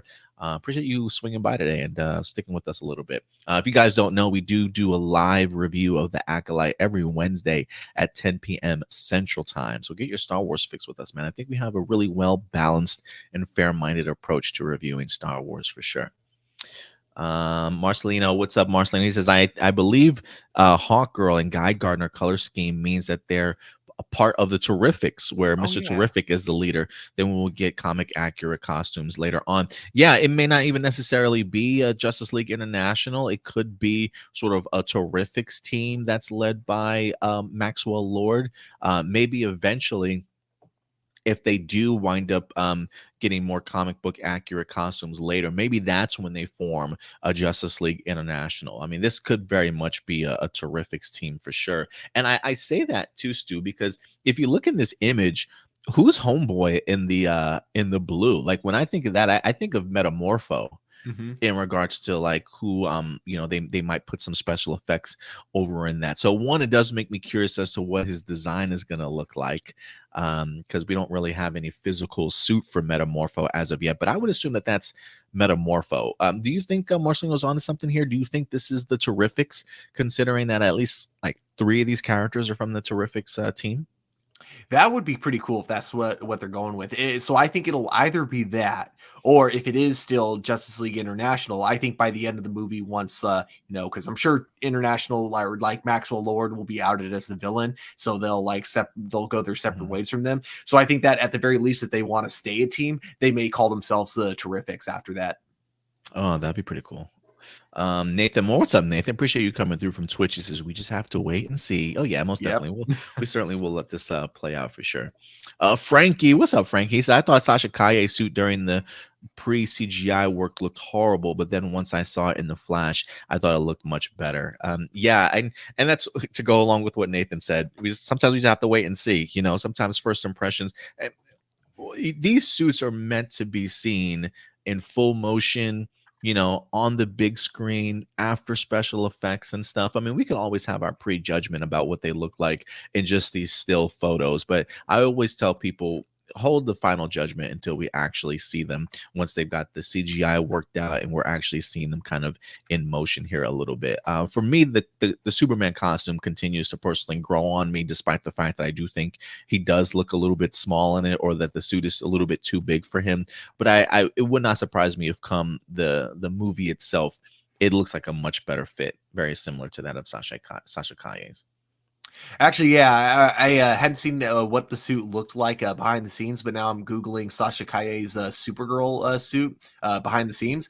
Yeah, it definitely looked really bad, like without the visual effects on it.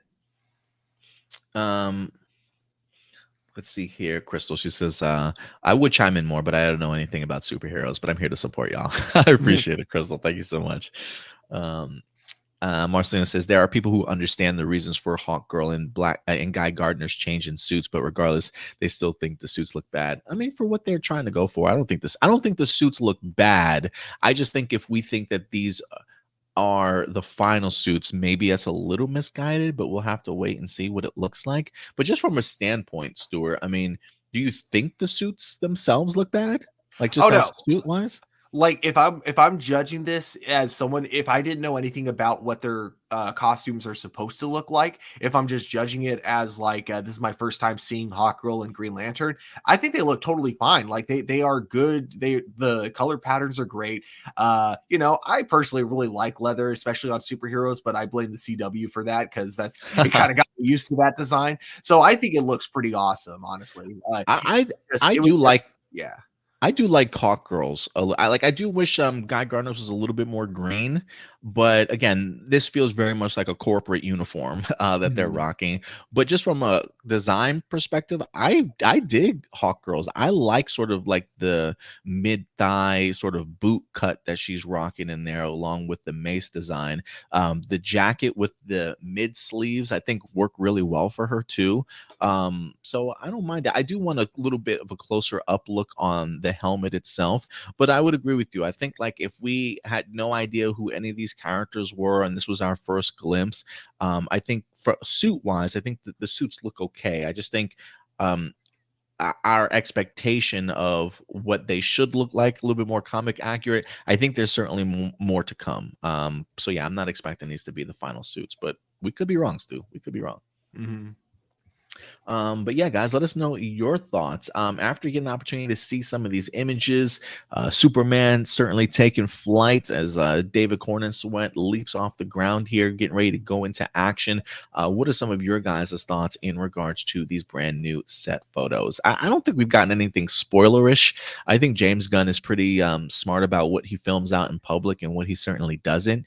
But I do enjoy seeing some of the stuff that's coming out of these set photos, and I expect them to continue here for the next couple of weeks. So don't be surprised if each and every week we got more Superman set photos to show you guys. Yeah, definitely. He did say that there is some really big spoilers that he will not be shooting outside. Those will be in an indoors closed set. So he's like, don't worry, nothing major has been spoiled. Yeah, I'm definitely not expecting him to. I think he's a lot smarter than that for sure. Yeah. But with that out of the way, let's move on to you know what, Stuart, before we maybe this will be a question that we answer. Remind me to dive back into this after we talk about the the Arrowverse stuff, because I do want to return to this.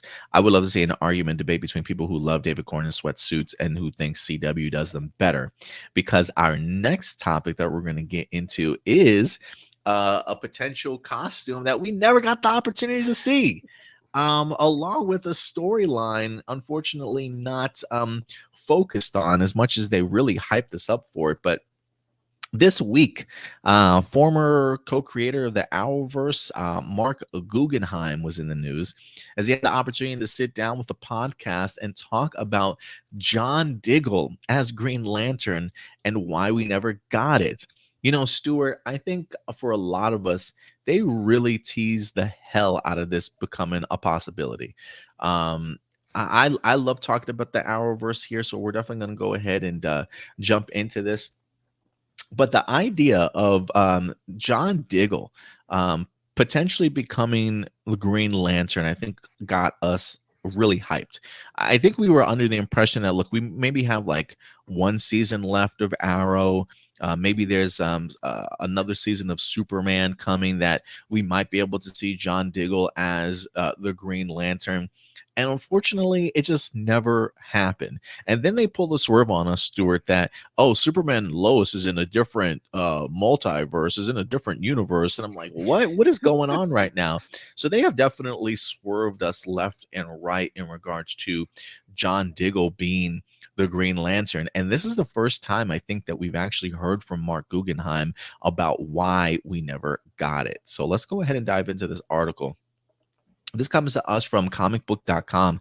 It says that Arrowverse wanted to suit Diggle up in a Green Lantern inspired costume, but DC balked on it. So it seems as though DC wind up getting cold feet here. It says the history of Arrow's John Diggle as Green Lantern stand-in is long and sometimes frustrating, even for people making the show, because the long-standing relationship between Green Lantern and Green Arrow in the comics, some fans almost immediately perked up when Oliver's bodyguard on TV turned out to be a black former Marine named John. It didn't seem that much to matter much that Oliver Queen is typically shown as teaming up with Hal Jordan, not John Stewart, or that Diggle's last name was, well, Diggle. The speculation persisted until the show finally started to toy with the idea. Eventually, in the series finale, Diggle was knocked over by some kind of cosmic item which audiences knew was a Green Lantern ring. In the previous season, we had met his stepfather, whose name was Stewart, and who basically raised Diggle. So the accepted interpretation was that John was embracing his destiny. There was another bit after the fact where the Flash more or less said, he didn't like being a Green Lantern, so forget about that. But that's a different conversation. It says the point is there was seemingly never-ending give and take between what fans wanted and what producers were actually allowing to give. Since Ramsey wanted to continue appearing as John Diggle, who kind of became Arrowverse's Nick Fury, able to move between basically any show due to his official relationship with Argus and his personal relationships with the heroes, that final ending couldn't be an ending without getting approval to suit him up as Green Lantern, something that either DC or Warner Brothers or both was always unwilling to give. So this is what he says. John Guggenheim addressed the question about this from a friend in the comic book community. He confirmed that Diggle as a Green Lantern was always a non-starter, but they had tried and failed to get him a costume upgrade for the final season of Arrow. This is what he says. He says, unfortunately, we never got the approval here. I'm going to pull up this image here too so you guys can look at it. This is the concept design that they came up with. He says, unfortunately, we never got the approval to go full Green Lantern with Diggle, but we were always trying to push the envelope as much as possible. For example, check out the proposed season 8 costume for Dig that we weren't able to slip past the powers that be. He actually shared two, one very Green Lantern inspired jacket and the second that he called more subtle, but that's still pretty identifiable if you see it in the right light. He says it's not hard to imagine with these if these had snuck past, the chess emblem would have lit up just right when the ring box opened at the end of the show. Oh, that would have been so cool. So epic, right? It's worth noting that production name was Green Spartan, with Spartan being Diggle's official call sign. He praised the work of the costume designer on the sadly unused designs. So apparently they tried and they failed. They even tried to slip past this costume design, but they just were never going forward, Stuart. So yeah, it looks like Warner Brothers and DC themselves balked, didn't want them to ever pull the trigger on this happening, but Mark Guggenheim certainly did his best and tried also. How do you feel about this revelation here? Dang, it makes me appreciate the producers of the Arrowverse a lot more. The fact that they were trying to do this, and the fact that I don't know why DC is so against certain properties going on to TV shows, as if they think it's going to devalue it. It's like you already have, I mean, they had plans for a Green Lantern TV show, but it was going to be years before we were going to see it. And so I don't know why they thought this would like devalue like everyone's interest in that Green Lantern show. To me, that made absolutely no sense. So yeah, it's too bad. It's too bad that the producers of DC and Warner Brothers, whoever it was, that they were too kind of like stuck in this way that like I think kind of really began with Christopher Nolan with the Batman Begins, because I feel like that's when they first came up with that idea of they shouldn't be sharing properties. Because I remember when that movie came out, like Christopher Nolan brought in the idea of, hey, I'm using Scarecrow, which means the Batman cartoon that was going on at the same time as Batman Begins should not be allowed to use the Scarecrow because that's my villain. Same with Ra's al Ghul. And then that kind of became how it was, like that just became kind of the standard for DC going forward. And it was the reason Smallville wasn't allowed to use Batman and, so many other weird things like that. So I don't know why DC has that mentality that like putting a big superhero in something that is slightly less expensive than a movie will suddenly devalue them. Because we see with Superman and Lois, that is not the case. We have Superman and Lois on the CW, and yet everyone is super excited to watch James Gunn's Superman movie. So I don't know where Warner Brothers and DC had that mentality from. But it's too bad that it stopped us from being able to see this on the Arrowverse. Yeah, man, I'm bummed that we got stopped to see this actually come into fruition. While I definitely blame, excuse me, while I definitely blame DC here, I'm gonna say something, Stuart. Okay. Screw you, Guggenheim. Like, I just rather not be teased, bro. Like, I just rather not be teased. Like, if you know that DC is not balking, or that you literally have to like skirt things in under the radar to try and get them to do things, knowing that if they catch it, it's not going to happen. Don't tease me. Don't tease me. I don't need to know John Diggle's stepfather's last name is Stewart. I don't need to know that this man's a former X-Men. Like, I just do not build up my hopes and my expectations for something that's going to happen and then not let it happen. Like, if you knew that you weren't going to get approval for this Green Lantern costume, why are you even showing me him discovering a Green Lantern ring in the first place? Like, just don't do it. Don't do it. Because, Stuart, I walked away with a very bad taste in my mouth as a fan. I hated the idea that they gave us all these teases and never once really had the intention of actually making it happen. And so I literally watched all of Arrow's last season thinking this is what we're going to get. I get to this moment like, it's going to happen. They still talk about it openly, about the idea of like, it might happen. It might happen. It might happen. And then we get Superman and Lois season and it doesn't happen. And then they want to, flip the switch and say, oh, this is a different universe. Just don't do it, Guggenheim. Like, I appreciate what you wanted to do, but don't spend a season or two teasing me about we might potentially get there and then just not do it, especially if you know that you're not going to get the approval that you certainly want. I rather them have begged and pleaded with DC to make this happen. And if they said no, just leave it. Just leave it. So I am a butthurt fan right now at the idea that you teased me, you told me something that I was hoping I was gonna get, and you didn't deliver. And so it's like, bro, if you knew that it wasn't gonna happen, you shouldn't have teased it in the first place. But that's just how I feel, Stuart. I'm sorry. Totally fair. No, the one person, the one writer in all this that I'm annoyed with is Eric Wallace, and the reason is because of the way they resolve this whole thing.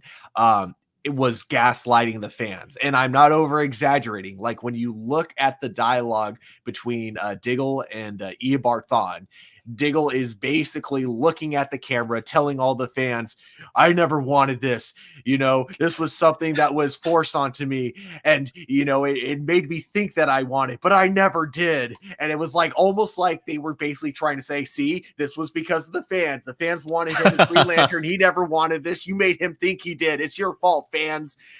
That was one of the most insulting moments I think. That's what I'm talking about. Like that's what I'm talking about. But they knew this wasn't going to happen, and they still ran with it. And I would have been okay with it if they just, what they really should have done, honestly, is just after Diggle got the ring, because I knew I know that he wanted to continue being in all the Arrowverse shows, which is awesome, which is because I love his character. I love Diggle. But since they knew they weren't going to go anywhere with it, and they knew he was only going to be doing cameo appearances anyways in all these shows, I don't understand why they couldn't just have him like be Green Lantern off screen, why they couldn't just have him use a line like, oh, I got something else I'm going. But instead they kept going back to the cube. They kept going back to the ring, teasing us, only to then be like, oh, I never actually wanted this to begin with. And it's like, just like say, oh, I got other things I'm doing too. Something like that. Something to let us know, yes, we can't say it, but you guys know what I'm talking about. You know? Yeah. I think that was the part. The way they handled DC saying no afterwards, I think that was where they messed up. I like that they teased us. I like that they gave us as close to what they could give us. But I hated that they couldn't just end it there. They had to keep that going afterwards. And that's definitely what left the bad taste in my mouth too. It's just like, man, you know, like maybe I should then be thanking them for at least trying. But it's like, even if you knew your trying wasn't gonna work, just don't get me hyped, bro. Just don't get me hyped and then have to write your way around it. But yeah, it was promising. It was promising. I dig the costume, and I agree with you, Stuart. Like seeing this, especially if he had gotten the one to the very far left with all the green, and then he's wearing it in this shot and he opens it up, man, it would have been an epic visual for sure. But you know, it wouldn't have amounted to anything because Eric Wallace said apparently Diggle didn't care for it. So yeah, wouldn't have amounted to much. But what could have been? What could have been? But that does beg the question, kind of going back to what Marcelino said. You know, when you look at the Arrowverse costumes compared to what we've been getting so far, did Arrowverse do their costumes pretty well? I mean, what was his exact quote, his exact line? Let me see if I can find it again. Where'd it go? Oh, yeah. I would love to see an argument and debate between people who love David Gordon sweatsuits and those who think CW does them better. What do you think about how Arrowverse did their costumes? It's definitely you take the good with the bad. There are a lot of great costumes. I think all the costumes we see here on the front, maybe not so much with this version of Superman's costume. Like it's okay, not my favorite, but all the costumes here, you know, I really enjoyed. I loved Martian Manhunter's final costume that he got in Supergirl in like the last season. That was the upgrade he needed for like quite a while. And then, you know, I like the Flash is definitely that big example of you take the good with the bad because, you know, the first couple of costumes, not bad, but definitely, you know, on the cheaper end of things. And then you get to, you know, a kind of more polished version of that. And I'm like, okay, cool. I'm loving this. And then they replace it with the bicycle helmet costume, which I just did not like at all. And I'm glad that did not last. And I think, you know, as much as I love to give Eric Wallace crap every now and then, I will say that season 6 was when they got the costume right, especially when they later introduced the golden boots with the costume. So, you know, again, you take the good with the bad. I think that the costumes in the Arrowverse, not the most expensive, not the most amazing, but I think that for the most part, the good definitely outweighs the bad in the Arrowverse. Yeah, I would agree. I think the good certainly outweighs the bad. I mean, I think of like past Black Canary costumes that were pretty hella impressive too. I was always a big fan of a majority of the Arrowverse costumes that we wind up getting. Black Lightning had to go through a couple of different iterations too before we got to one that I thought was really, really good. But I would agree with you. I think even the Batwoman costume I thought was pretty badass too. For the budget that they had to be able to come up with the costumes that they did, and then eventually give some of these characters their upgrades. I was really a fan of what CW was able to do with a lot of their suits. You know, the Superman one, I like the vintage one that we saw from the very first episode of Superman and Yes. Lois. I think that's still pretty incredible. Um, the only thing that I have issues with when it comes to the Superman costume is, and I mentioned this before, the fact that it looks like it's got painted muscles on it. You know, it almost reminds me of like a Spider-Man suit that I can go buy on Etsy, or like some you know, party store that I can put on, and it makes me look like I've got abs. You know what I'm saying? Like that's what I think of when I see Tyler's Superman costume.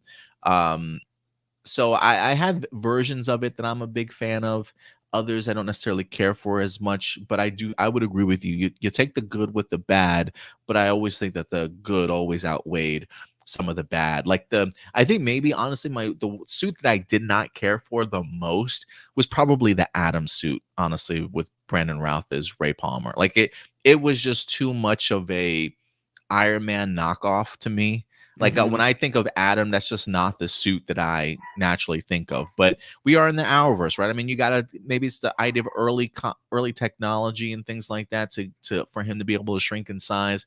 And I don't think they ever gave him like a proper upgrade for his suit. They gave the proper upgrade to Ryan Choi in like the kind of Flash what if alternate timeline that they made.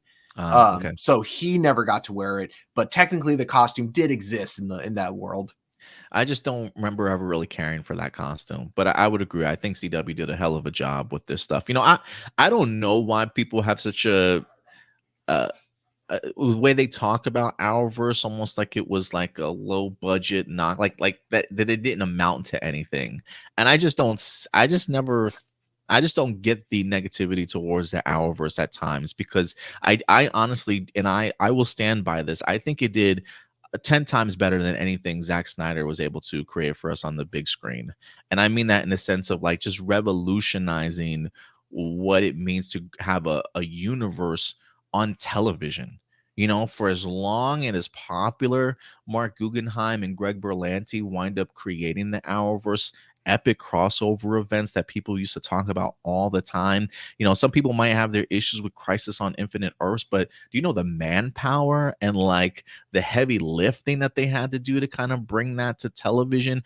Like, DC Studios at the time wished that they were able to create what Mark Guggenheim and Greg Berlanti did for the big screen. And I just don't think what the Arrowverse did should be taken for granted in any stretch of the imagination, because while Marvel Cinematic Universe was killing it in the box office on the big screen, make no mistake, that was Arrowverse on television for a really long time. Sometimes maybe some fans weren't the biggest fans of some of the series that created or some of the soap opera elements behind it at times, but there's no denying the epic scope and the impact that I think Arrowverse had. And I think based off, like you said, the budgets, especially if you look at like Stargirl, Stargirl had some incredible costumes in there. Like the fact that they were able to bring those to life, incredible. So definitely some hits and misses, but there ain't no way people can tell me that there were more misses than hits. Arrowverse really led the way for a very long time, and I think it should always be praised for what it was able to do, especially on a television budget for as long as it was. So yeah, I love what Arrowverse did. As far as, is it better than what David Corn's sweat is wearing? You know, that I don't think. I still think that movie quality costumes. Like I look at Dr. Fate from Black Adam, I look at Hawkman. I mean, those tend to be 10 times better than anything that I see on the CW, but I'm not going to say that the CW stuff was bad quality, because I do think that they were great quality for what they were able to make on those budgets. Yeah, definitely agree. And I think like with movie quality, they also have the advantage of they don't have to build suits to last for an entire season. They only have to build suit. They can afford to basically make multiple copies of a suit if it doesn't, if it gets worn and torn and stuff. Whereas like a TV show doesn't really have that luxury, because it's like not only do they have to make a suit that looks good, but it's also got to be durable enough to last at least a season. Oh, you're muted. Sorry about that. Yeah, I just said, yeah, absolutely. Let me see. Frankie, going back to the Superman Pixie, said, I love how his cape swirls in the back. Yeah, it's always, I do love the fact that it's not just a CGI cape. I mean, I'm sure there are moments where it's a CGI cape, but the fact that he's rocking the real cape is pretty incredible. Mm-hmm. Marcelino says, I remember watching an interview with Eric Wallace, said he had gotten a 10th season. He would have explored John Diggle becoming Green Lantern more, and then the mini crossover was a setup for that. Because yeah, I remember him mentioning that he wanted to do a Darkest or Blackest Nights like crossover event, but I don't know how he thought he was going to be able to pull that off if they wouldn't even let him use a Green Lantern. Yeah, right. Absolutely. He says, I like Hawkgirl and Guy Gardner. I kind of like the idea of getting inaccurate comic costumes like with Falcon and a Winter Soldier and Scarlet Witch initially, and John Diggle is no exception to the unused concept art. There was the unused concept art they had for Alan Scott for Legends of Tomorrow, because they wanted to bring him in with the Justice Society, but they weren't allowed to. But what's so funny is like just the model that they used for the costume. They used Ryan Reynolds, like basically as like kind of an for the concept art. So it was just really funny seeing Ryan Reynolds in the Alan Scott costume. He also says, I like the White Canary suits where she had that jacket and white trench coat. Okay, that was a pretty cool one. Yeah. I understand why they didn't do a lot of costumes on Black Lightning for people like Geoforce and others, but still wish the rest got costumes aside from Black Lightning's family. Yeah, I would have liked to have seen a Geoforce type of suit for sure. Mm-hmm. He says, Adam, if you actually finished Superman and Lois, you would put a Tyler Hoechlin suit on the top 5 or even top 3. Okay. Oh, there was something I wanted to mention about his suit. So I think one problem is that you do have 2 suits in that show. You got the one that he uses for stunts and the one that he uses for, not the stunts, basically just, for the close-ups and stuff, which is like you get in every superhero show.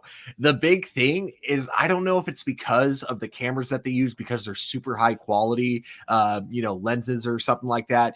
But the biggest issue is that for Superman and Lois, it's the most obvious when he's using the stunt costume and when he's using the, regular costume. I just, in the Flash, I can never tell. In Arrow, I can never tell. And Superman and Lois, I can always tell. Always tell. Yeah. Blossom says, how come DC does well in cartoons, but not in the movies? Marvel was able to do both well. I mean, geez. Yeah, I don't know. They've always struggled with that when it comes to movies. Yeah. I mean, hey, Marvel struggled for a while too. That is true. Early 2000s. Early in 2000s. Yeah, they definitely before they got their feet under them. Maybe that's what we've kind of been experiencing before with the DC movies. Yeah. But yeah, we'll see what James Gunn's able to do then. But yeah, guys, let us know your thoughts. Finally figuring out why Diggle as the Green Lantern never happened in the Arrowverse. We want to know your thoughts as DC balked on the idea. Let us know your thoughts in the comment section box below. And what are your thoughts on Arrowverse costumes compared to the DCU costumes? I definitely would love to know your guys' thoughts. And with that out of the way, we will transition over to more DC television, this time in the realm of what was once supposed to be a spin-off series for the Batman franchise from Matt Reeves, then turned into a DCU concept television series for the James Gunn universe, comes our once Gotham PD, now then turned Arkham Asylum television series, as we unfortunately have bad news for that series, as it looks like it has been upended. While I don't believe that this will affect the Matt Reeves Batman universe, it does kind of throw some things into question here. And I want to go ahead and pick your brain on this, Stuart. But Arkham Asylum television series has officially been canceled. Let's go ahead and dive into this. This comes to us from Variety.com. Let me see if I can go ahead and bring up this image too here while we talk about it. This is an exclusive from Variety. It says Arkham Asylum TV series not moving forward at Max. It says the planned Arkham Asylum TV series is no longer moving forward, as as Variety exclusively reported back in October of 2022. Antonio Campos had come on board to serve as writer and showrunner of the series, which is originally meant to be seen within the world of Matt Reeves' The Batman. But according to an individual with knowledge of the situation, Campos's version will not proceed. It is still possible, though, that a new project set within the infamous Gotham City Asylum could be developed in the future, is what they stated, though. Thus ends, at least for now, the show's complicated path to the screen. It was originally announced in July 2020 with the series commitment, but at the time it was meant to focus on the inner workings of the Gotham PD as featured in The Batman. Terrence Winter was attached to write and executive produce, but he left the project in November of 2020 due to creative differences. Creator John Burton was then brought in to write, but ultimately Warner Brothers ultimately parted ways with the writer as well. Reeves would then say in an interview in 2022 that the Gotham PD show was not happening, but that the story started to evolve into what became the Arkham Asylum show, which he described as being like a horror movie or a haunted house that is Arkham. Campos then joined, but not long after that, it was announced that James Gunn and Peter Safran would take over the DC studios. In a series of social media posts in December of 2023, Gunn said that the show was still in development and clarified that it was meant to be set within the new DCU rather than in the same world as the Batman. That is not to say that the worlds Reeves built in the Batman will live follow. The Penguin, the upcoming spinoff, is scheduled to debut on Max in September, while Matt Reeves is also at work on the Batman Part 2. Gunn and Safran, meanwhile, are currently deep into relaunching the interconnected film and television universe as of right now. So it seems as though this is no longer a go, but they do clarify that it is still possible, though, that a new project set within the Gotham City Asylum could be developed in the future. So while this idea is kind of thrown by the wayside, it does feel very much like, hey, maybe after we get something like the Batman Part 2, if we still want to expand on this world, maybe we can kind of create something and revisit this at some point in time. But as of right now, this feels like this is kind of null and void. So Stuart, let me start off with you. What's up, Frankie? Just wanted to point out we got a $5 super sticker from Frankie. Thank you so much. So much appreciated, Frankie. Thank you so much, man, for continuing to support our channel here. For sure, it really means a lot. But Stuart, let me start off with you here, man. What do you think that this potentially means for the future of the article says, hey, this isn't going to stop Matt Reeves from finishing his Batman Part 2. Do you think this hinders the growth of that series? Do you think that this is just something that creatively just didn't work?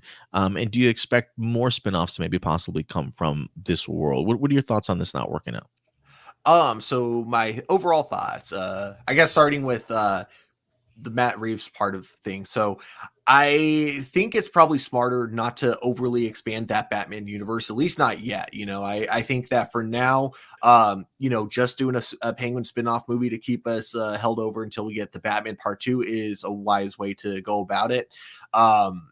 so when they announced that it was going to be switching to the DC universe side of things, and that it would be an Arkham series with a more horror kind of vibe, like a haunted house kind of vibe, thought that was a smarter way to go. Them canceling that idea makes me think that they want to hold off until they establish a Batman in this universe, which might honestly be kind of the smart move to go, because it would be weird to have an Arkham Asylum series, and that would be how you start off your DC universe, with an Arkham series with no Batman. So you get introduced to like the Rogues Gallery before you even know who is even playing Batman or what Batman's even like in this universe.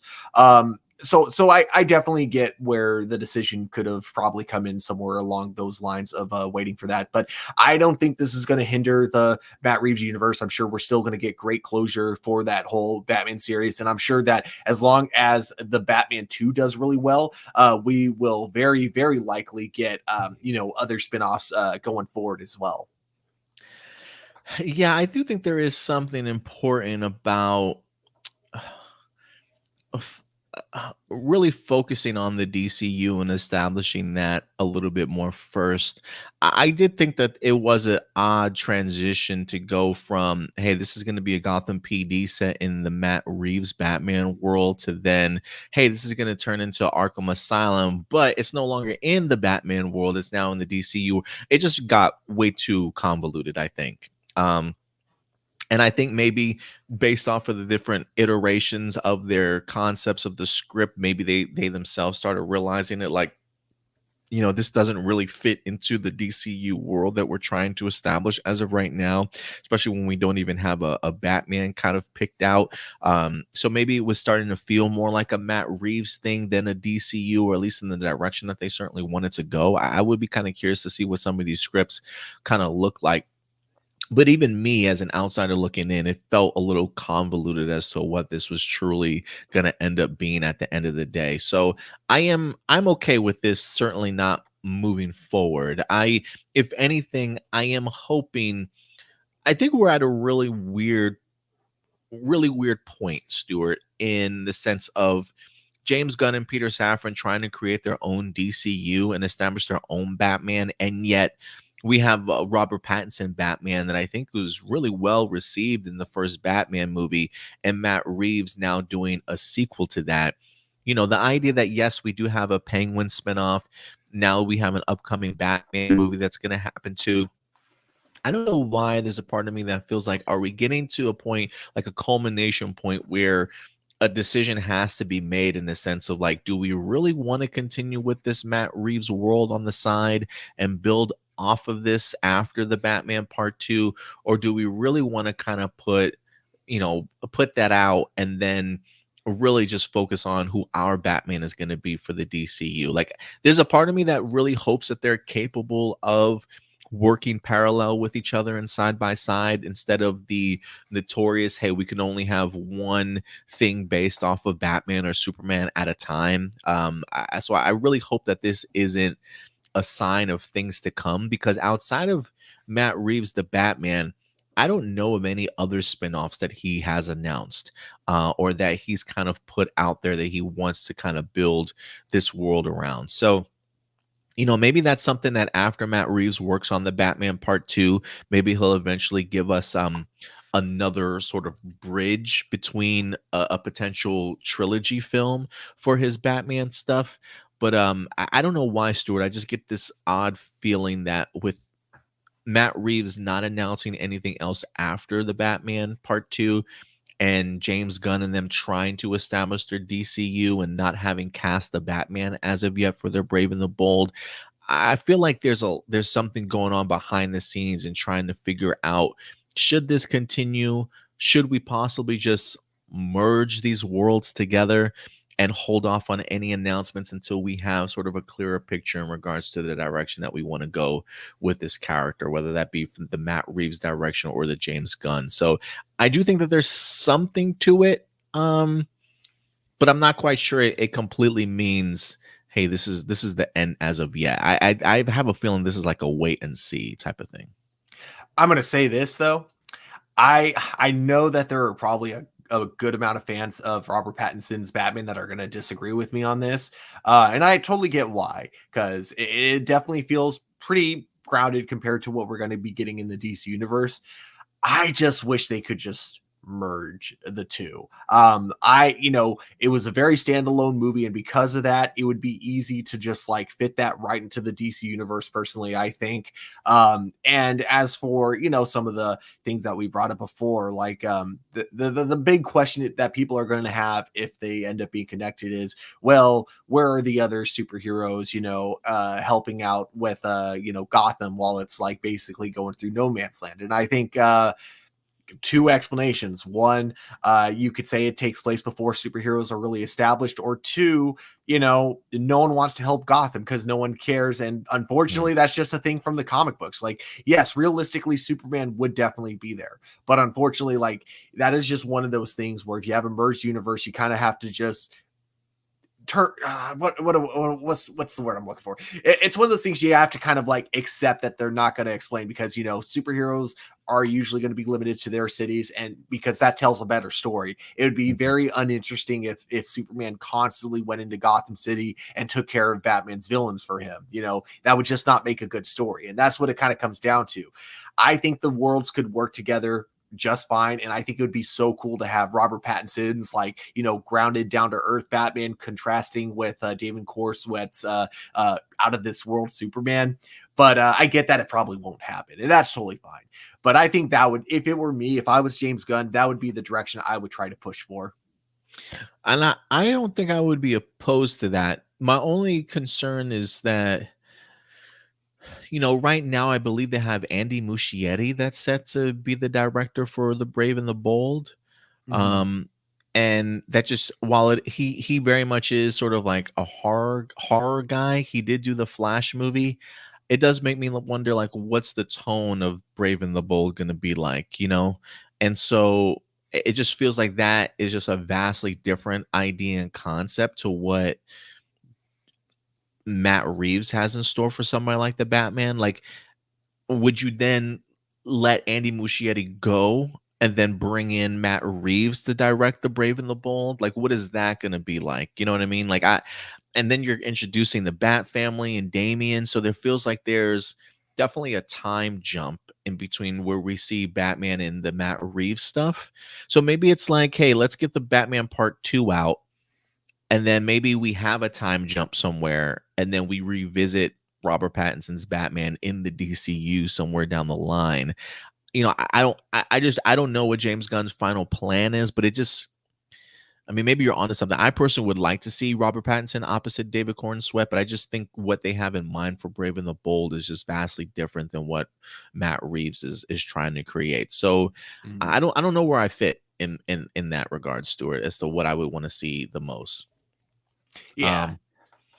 A couple things though. Marcelino says, I think that people are indifferent about the Arkham show being canceled. No one is mad. No one is happy. Everyone's reaction is just okay.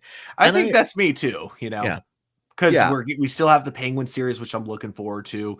And like I said, I think that people are worried it's gonna like you mentioned when we were reading the article, like people were probably worried it's gonna mean something bad for the Batman 2. I don't think that's the case. The Batman 2 is still gonna happen. It's still gonna be just as great as it would be if it was released, Yeah, I guess for me, my only concern is just, where does the Batman franchise go after this? It would have been a little bit comforting if I had known Matt Reeves had another spinoff in mind, or something else to kind of bridge the gap between Part 2 and potentially a Part 3. I'm okay with this being canceled, though, just because of the fact that it's like, I didn't know what this was truly supposed to be anyway, and they clearly didn't. The fact that it went from one thing to turning into something else. So with that level of confusion and it being sort of like the redheaded stepchild, it's like, okay, I'm okay with them not doing anything with this if it means that they are turning their attention to try and figure out other things. So I think Part 2 for the Batman is more than okay. My question is just like, where will we go after that? And does this have anything to do with the idea that maybe there's not much more story to tell after the Batman Part 2? But we'll see. Nathan says, no, I hate it that it all has to be connected. We should champion it not to be. So in the sense that he would prefer if it's an Elseworld story and not necessarily what James Gunn folding in Robert Pattinson to Brave and the Bold. And and again, for me, I think it's just a tonal thing. I think I'm under the impression that the Batman, what Matt Reeves is going for, which I love that vibe and the tone and the pacing of that film. I don't know if it's necessarily what James Gunn wants it to be. So I would rather personally keep it separate. Yeah.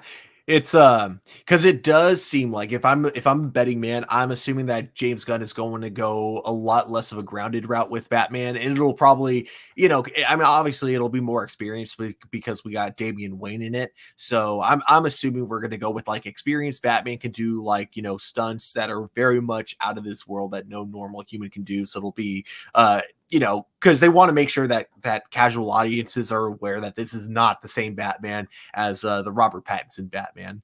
Are we going full Joel Schumacher here of Batman Forever and Batman and Robin? I hope not. I think that in terms of the one thing I will give Andy Muschietti credit for is that I did really like a lot of the Batman fights that we got in The Flash. And then, same with a lot of the Batman fights that we got in Dawn of Justice, especially his like introduction. I actually thought that was really cool, even though I give Dawn of Justice a lot of crap for being like one of my least favorite movies, but his introduction was pretty cool with him like hanging in the corner of the in the building, and then of course that fight scene in the warehouse.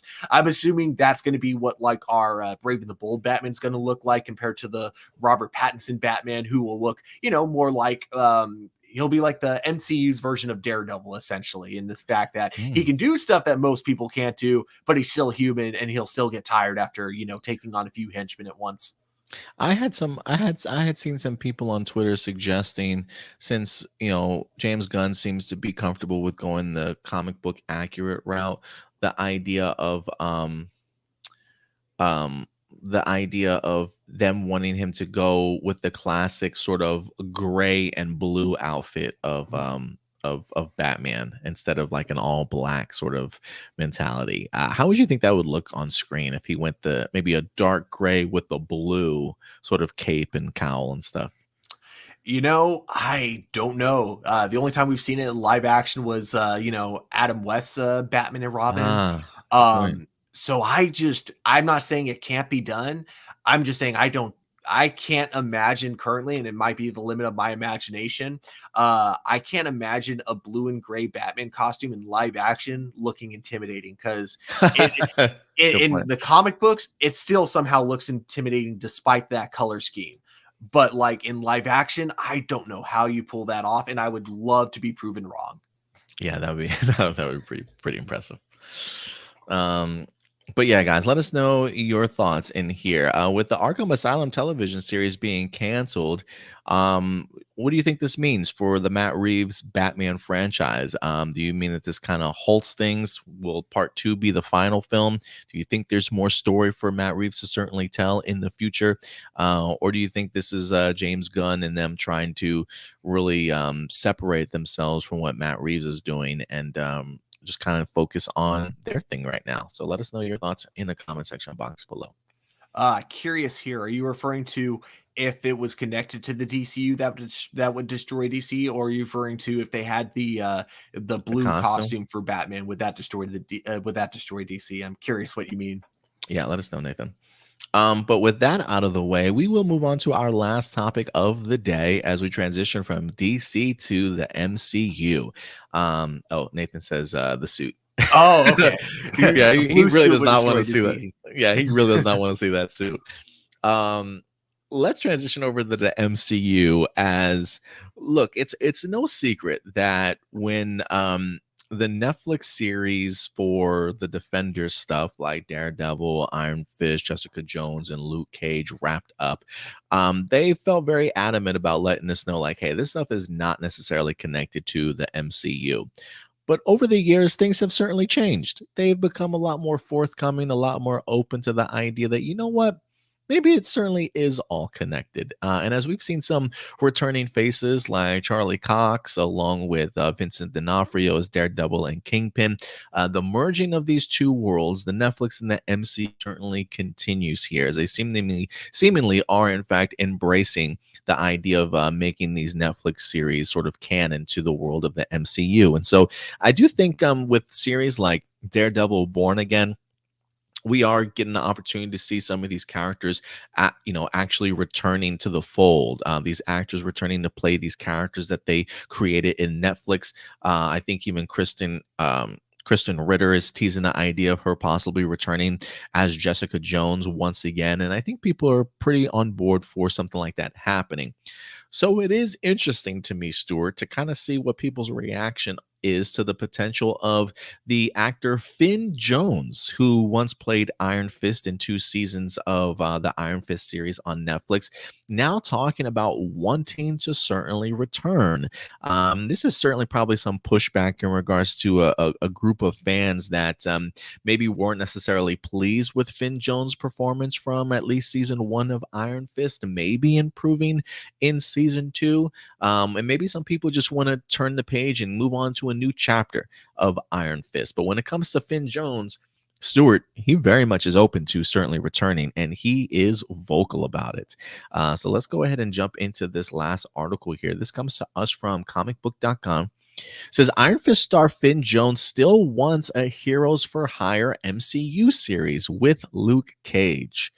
I think we've been vocal about the idea of wanting to see a Heroes for Hire show, but it says Finn Jones was doing an interview with the Nerd Shepherd at the Heroes Dutch Comic Con in the Netherlands.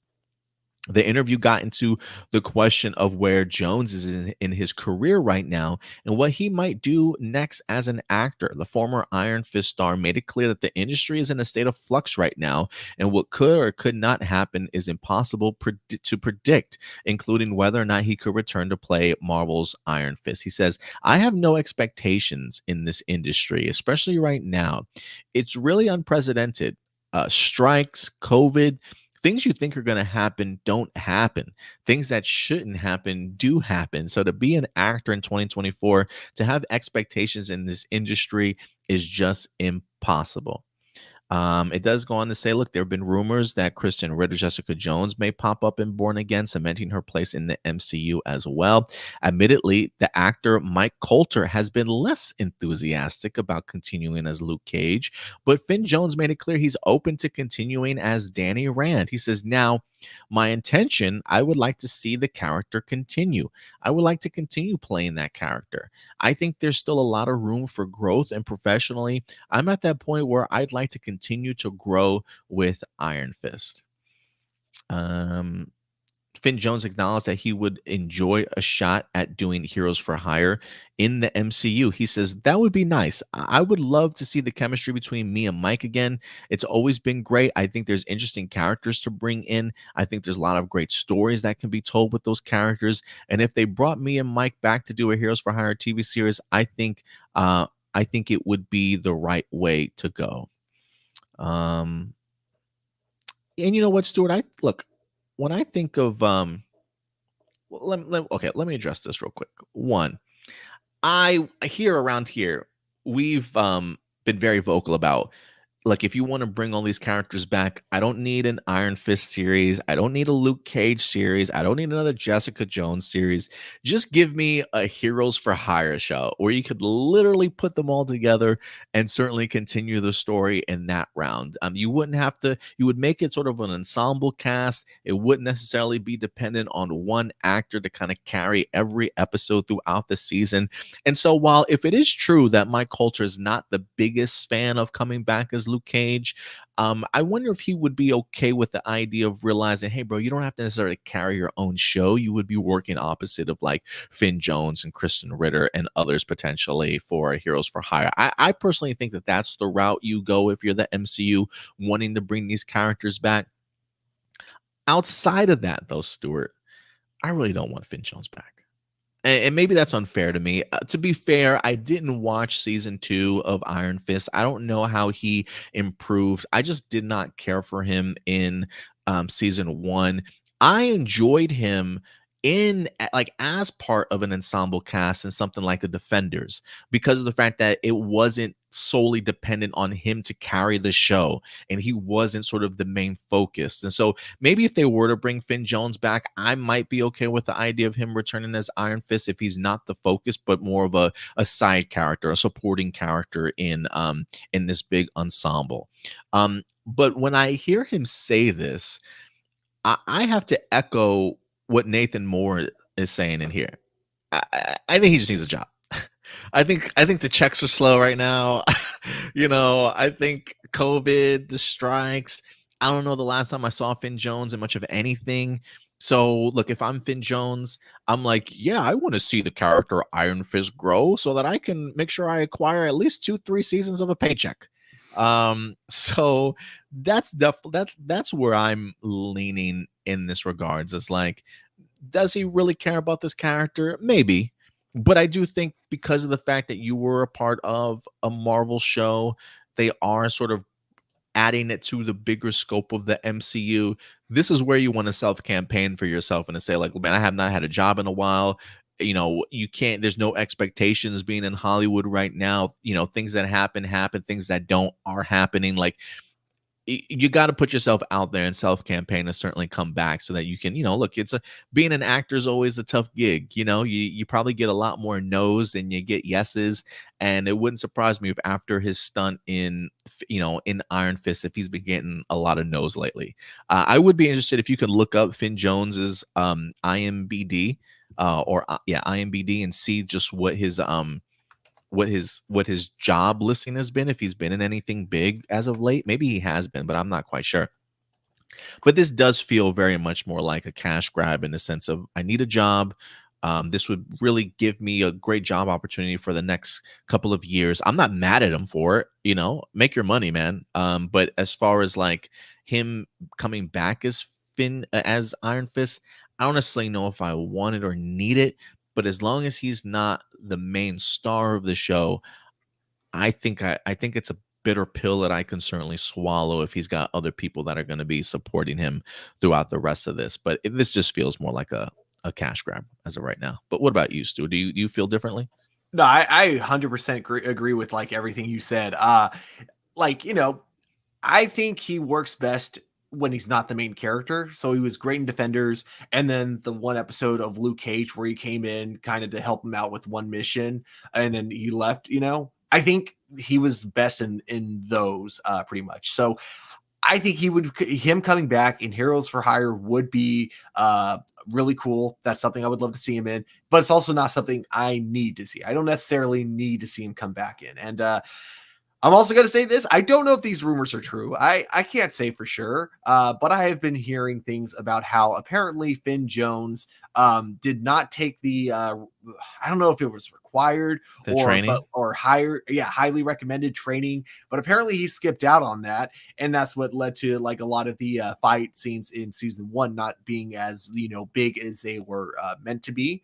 And if that's the case, it's like, well, you kind of have no one to blame for not being able to get work but yourself. And it's also why I wouldn't blame Marvel if they didn't want to bring him back, if they instead decided they wanted to go with the current like run of Iron Fist from the comic books. I can kind of see why Marvel would be like hesitant bringing him back for that exact reason, if that ends up being true. Again, I don't know if that whole thing is true or not. That's just something I've been hearing from secondary sources, never from like actual sources from Marvel or anything like that.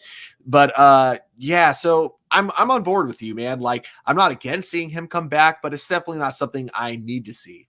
I will say this though, I'm very surprised. What was his name? Mike Coulter. Mike Coulter. Very surprised that he's not as enthusiastic, only because like he's definitely been in a lot of stuff since Luke Cage, and not a lot of it's very good. Like, you look at the ratings on a lot of it, and I'm not talking about like the audience scores, like the troll kind of scores. I'm looking at the IMDb ratings for a lot of them.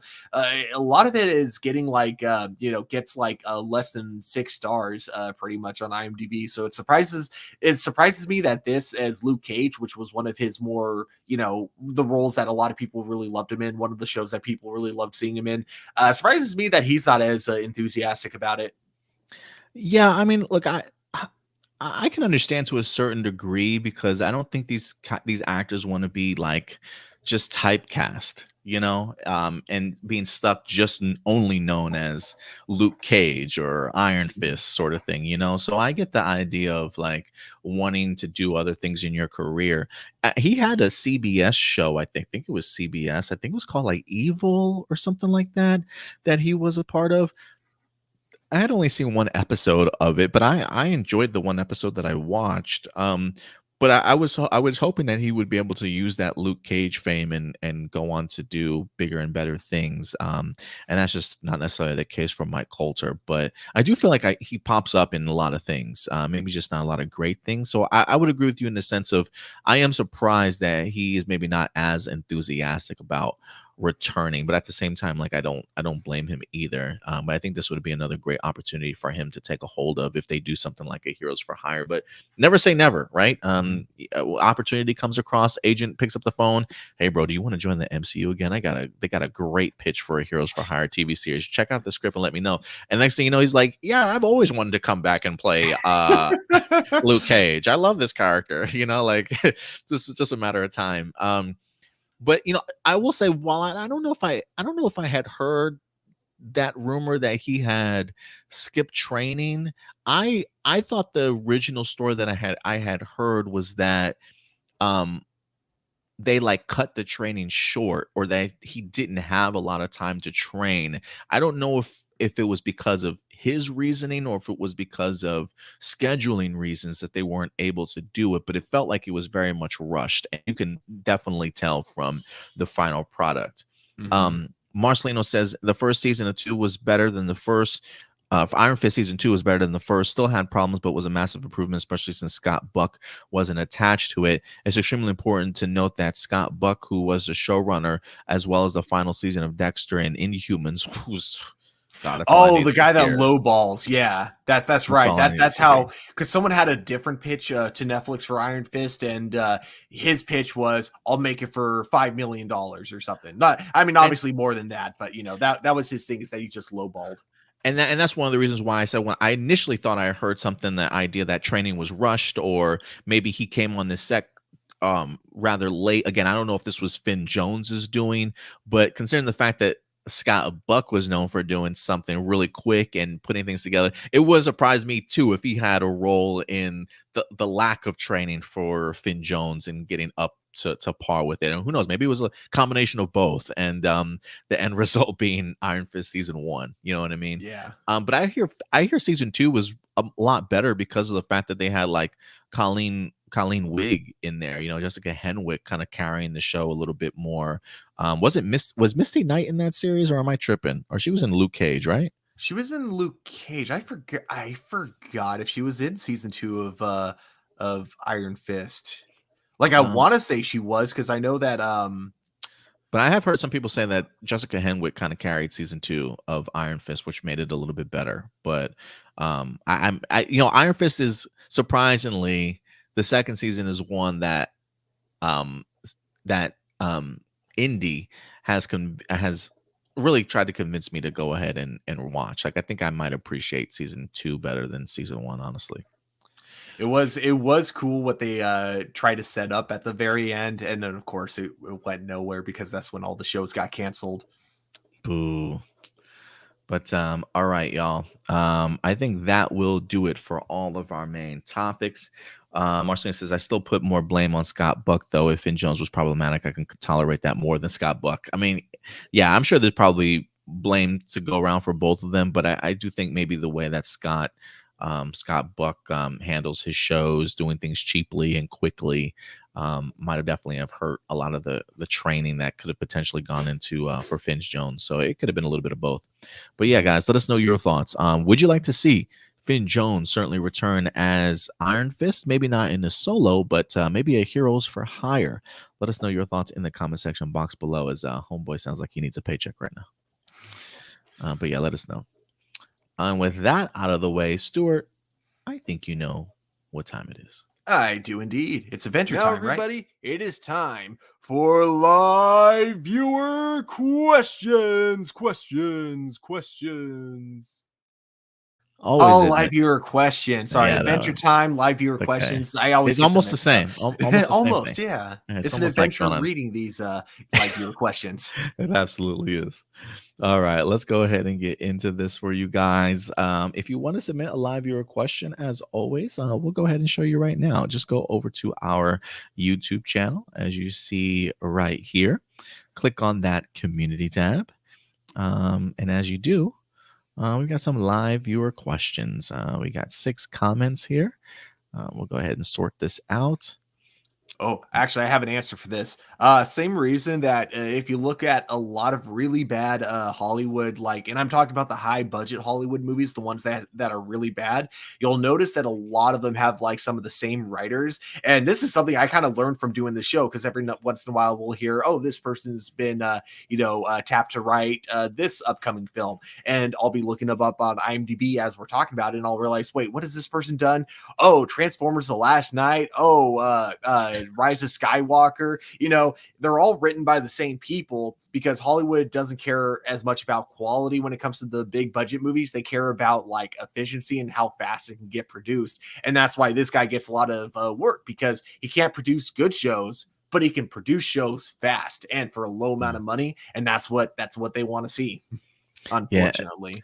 Yeah, it does blow my mind that some of these people continue to get jobs in Hollywood. Like, God, you can't find better writers? My God.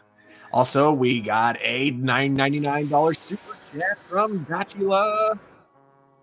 What's up, Gatula? I did put on some a little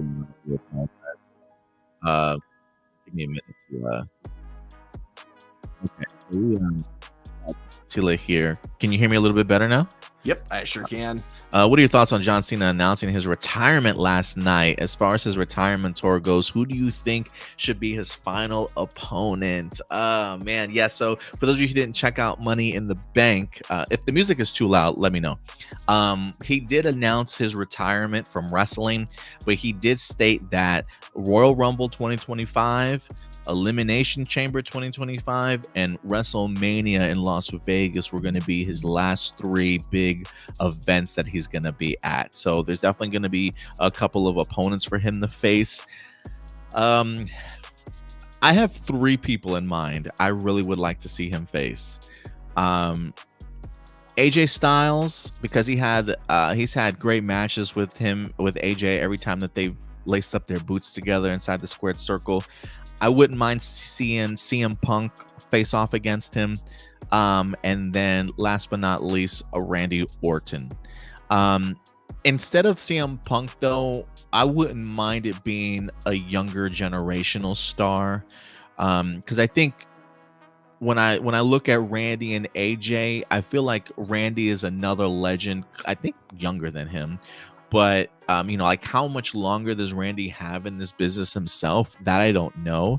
Like, when I think of like retirement matches, I don't necessarily say I want him to go with like the youngest person that he's gonna pass the torch to eat that pin, because if it was Randy against John Cena, they're kind of up there in age, and so it's like, when's Randy gonna have his retirement match? Like, that's almost a question to ask, along with AJ Styles. Like, AJ's really close to retirement too. So do you make those his final matches? I would be perfectly okay with that, but I do think there needs to be a younger star in there that he feels can sort of carry the baton for where they go. Maybe that's a Cody Rhodes. Maybe instead of CM Punk, maybe there's a Cody Rhodes facing off against John Cena. But AJ Styles would be great, one, because he was sort of like, I think of John Cena and I think of like the parallel to him, and I think that's AJ Styles based off of what he did for just a generation of wrestlers, but just on the independent scene and on like TNA and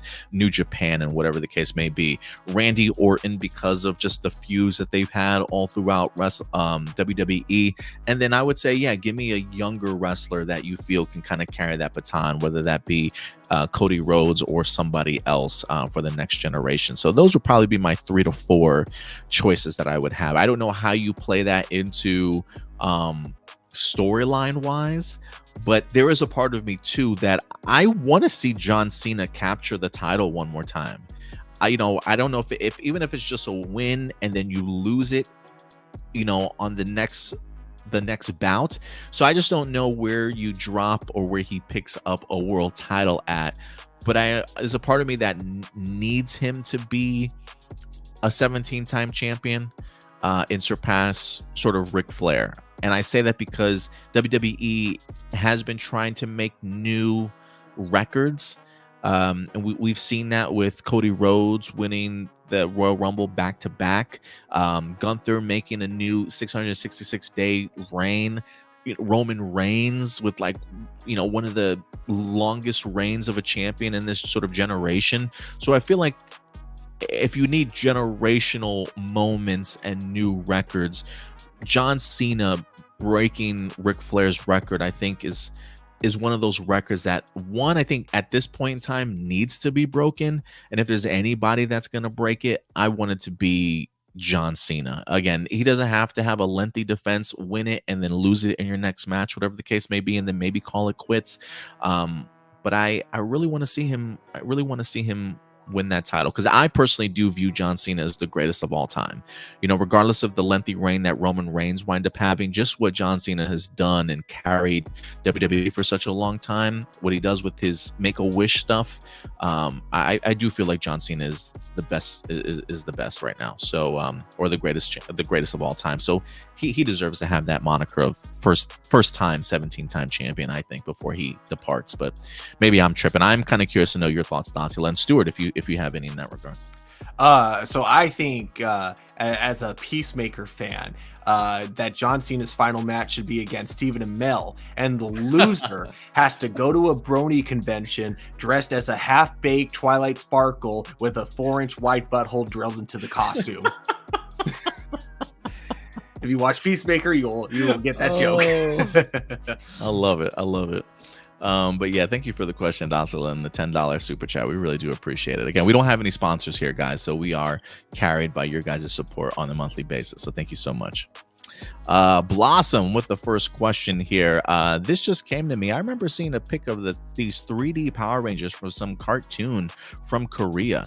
The thought of using them as one of the Ranger teams imagined by someone else, like Code Lyoko, mixed with VR troopers, only this time it's imagined by a gamer. If you guys had a lantern ring, which color would you guys get? First off, I'm not sure of a 3D Power Rangers from Korea. I might have to look that up. That sounds new to me. I don't know if I've ever seen that one before. But I do like the idea of Code Lyoko and VR troopers. Haven't seen Code Lyoko in heck long.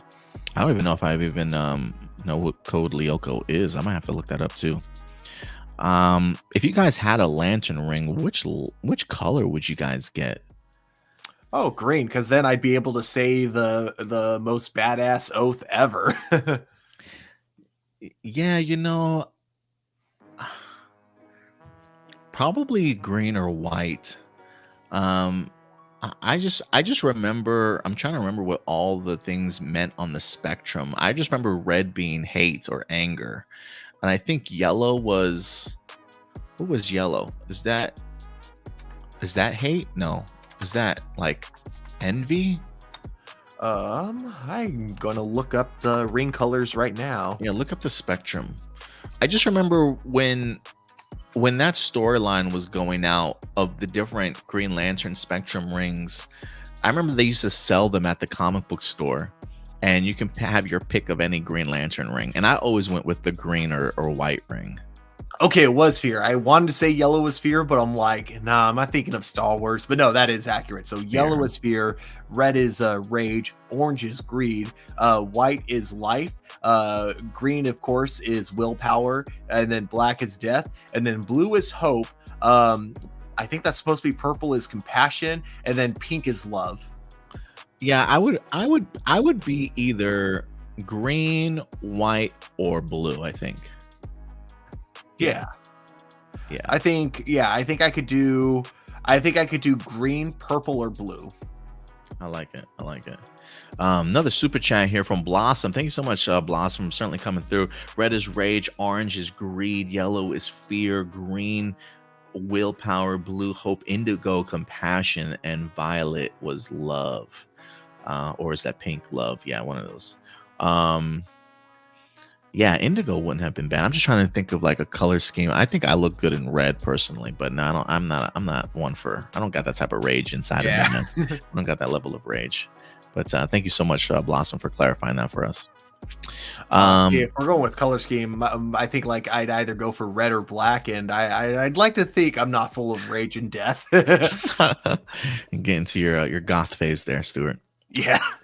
Marcelino, about a month has passed since MMPR, the return comic written by Amy Jo Johnson, has concluded, and so far people have loved it.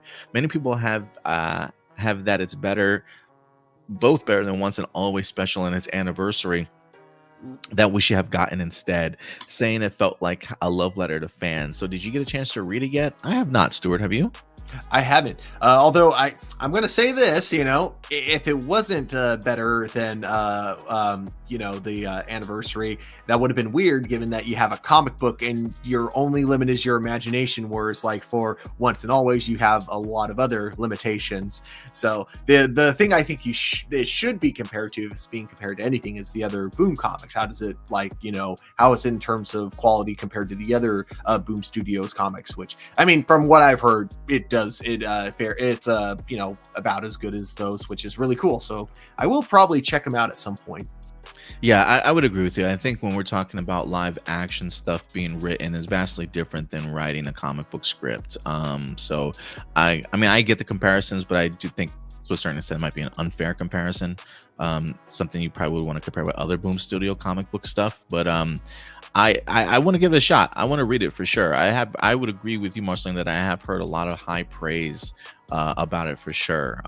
So maybe it's something that they figure out later. I think Amy Jo Johnson was kind of open, like when that article came about the idea that they weren't going to be doing the reboot anymore, and that they were like shopping around to see like who else that they can kind of team with.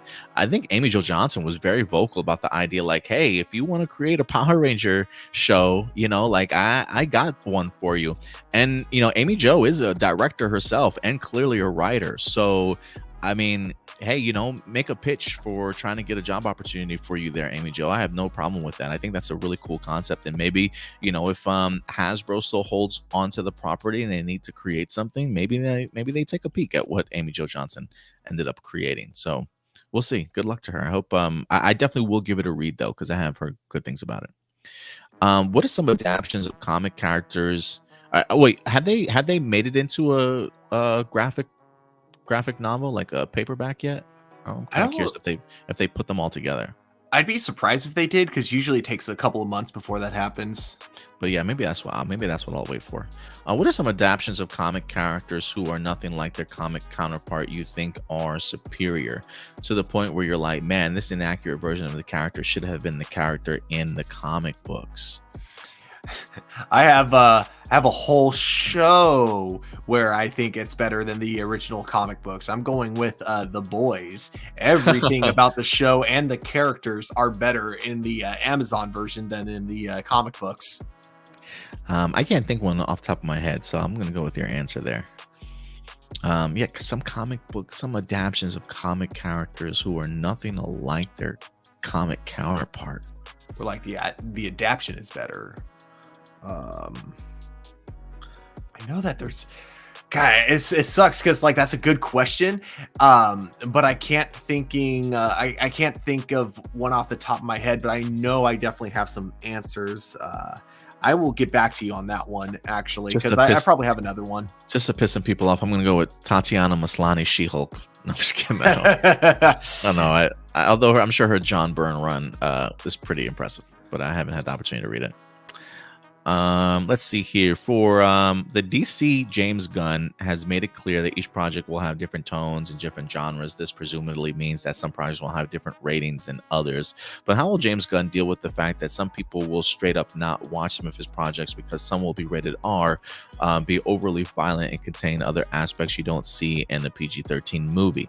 Does he not care about this particular side and only focuses on people who want to see it, or does he understand where the other side is coming and respect their decisions? To give a personal example, my mother is someone who doesn't like violence or rated R stuff. Projects like The Authority, Peacemaker, Waller, and Swamp Thing she will straight up not watch because she isn't into the level of violence, sex appeal, or an R rating overall. She couldn't get through halfway of Black Lightning's pilot episode because she didn't like the violence or how they portrayed women as being vulnerable. She doesn't care how well written it could be. Those are deal breakers for her. Something similar is happening with Deadpool and Wolverine. I hear from hardcore MCU fans that they won't watch it because it's rated R. The MCU might be criticized for relying on the same tone, but at the same time, it's developed a fan base who love that same tone, which is why the MCU creates something that isn't catered towards that fan base. They get mad. But what are your thoughts from all of this? Well, I think the whole thing is that with multiple tones, they're not trying to get like one fan for every DC movie. They're trying to get like fans for this movie, fans for that movie, fans for multiple different movies. I think they want it to be something that can appeal to a wide audience overall, but not having every single individual movie appeal to that audience, which I think is a good way to go, because we've seen what kind of happens when everything tries to cater to the same audience. It starts out really well with Marvel phases 1 through 3, but now it's like that audience that they've been catering to is kind of like, wanting something a little bit new. And the show, I think, has been giving them that, but not really in terms of the Marvel movies so much, which is why Deadpool and Wolverine will definitely be like one of the first that does that. But no, I think overall, like, it'll still work. The big thing that you want to do is, if you are going to go the direction of having R-rated movies mixed in with your PG-13 movies, don't make your R-rated movies required viewing for like the big team-up films. As long as they're like standalone, as long as they're not like big to the overarching story that's going to be going on, I don't think fans will have fans that don't want to watch violent movies are going to have a problem with those movies just, existing in their own kind of, corner. And then, same exact thing with Deadpool and Wolverine. Like, it'll be a fun movie, and I'm sure the only tie-in it'll have is that Deadpool and Wolverine are going to be in the MCU, but I don't think it's going to be like the most required viewing. I don't think you'll need to watch this movie in order to understand what's going on in Secret Wars or anything like that. Yeah, how will James Gunn deal with the fact that some people will straight up not watch him as projects because some will be rated R? Does he not care about the particular side and only focus on people who want to see it, or does he understand where the other side is coming from and respects their decision? I think this is a decision that all filmmakers have to struggle with, especially when you're in the big cinematic universe.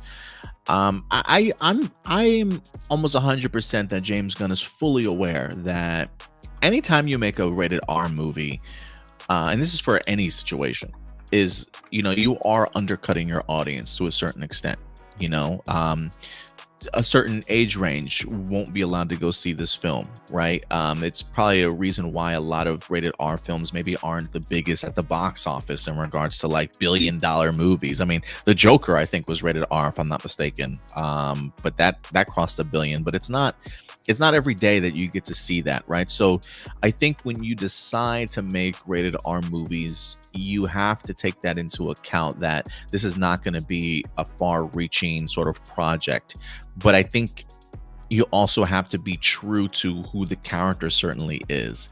And so while I do think that he takes people into account in those fan bases, the idea of making Swamp Thing PG-13 maybe just doesn't work for who the character is, and so I do think he's got to pick and choose. I do think that there are going to be more family oriented or movies with tones that a lot of people can see, but I don't see him running the gambit of like everything that he creates now all of a sudden being rated R. Whether that means, I don't know if the Authority is going to be rated R. I don't know if Swamp Thing's going to be rated R. You've got like the Waller TV series that might be sort of like for mature audiences, but I'm to bet that a lot of his projects that he does create will be focused more on general audiences. But I do think he also takes into the account that, look, not all these movies are going to be billion-dollar winners. Some of these, based off of what the story has to be for them, are more accurate from the comic books and need to be handled in a more mature theme. So I think this is just something that all directors deal with. I'm sure this is something that Kevin Feige has certainly had to struggle with. And while I know some people some people have said, oh, we don't want a Wolverine and Deadpool movie to be rated R. There's also been a very vocal majority of people that have been saying, hey, MCU, if you bring Deadpool in here, it's got to be rated R, right? So I do think that I think that's just a balance that these creators have to deal with. But I think as long as you continue to make majority of the content that you're putting out available for general audiences, then I think here and there you can certainly make your rated R film to accompany those other viewers. So again, not everybody's going to be able to see rated R films, and that's okay. I think that's just proven. But I think the idea of cutting out those people too that want to see content like that, I think you also have to address those people as well, because I feel like 75% of what we're going to be getting is going to be that general audience. It's okay to give 25% of those fans something kind of rated R to enjoy as well. So I think it just has to be a balance. Also, I finally thought of a really good answer for this. For your live viewer question, because like the big thing was, I kept going back to the Arrowverse, especially with Black Lightning, because that's the show where like almost all the characters in that show, with the exception of like the Black Lightning family, are so different from their comic book counterparts. However, one show did come to my mind after that, because I couldn't think of any of them that I liked better from the comic book counterparts. But what did come to my mind was a non-DC or Marvel comic book property. That is The Walking Dead, specifically Carol from The Walking Dead. Her in the comic books, she was very weird, but she is like freaking incredible in the TV show. Peg C, what's up, Peg C? I got a couple questions. Did you ever watch the American Gladiators? What are your thoughts? I watched did they do a recent reboot for American Gladiators? I can't remember if they had a recent adaptation of that, but I used to watch it growing up as a kid. I used to love it. I always, growing up in the 80s and 90s, I always felt like we were very much more physical kids, always out at the park, always getting dirty, always getting banged up sort of thing. I just felt like we were very active during that time. And I just remember things of like a Double Dare, a Global Guts, American Gladiators, like these tests of physical strength and speed sort of thing. Granted, American Gladiator was more sort of like actual adults going up against these heavy hitters sort of thing. But I always loved like competition like that. And so I always had some of my favorite games that I used to watch. Like they used to have one where they would have like this pit in the middle, and you would have a ball in your hand, and you have to like run to either side of the court to get around the gladiator to try and put the ball inside the hole sort of thing before being trucked. They used to have like this huge like half a cylinder sort of like path. You'd have to literally bum rush your way through like 4 or 5 American Gladiators to try and get to the other side. And sometimes these people would just truck the hell out of you, bro. Like I used to love that game. They even had like an obstacle course where they would have objects on this big open court that you can hide behind with like tennis balls or like almost like Nerf guns, but you would have like the gladiator at the top of this hill kind of shooting you with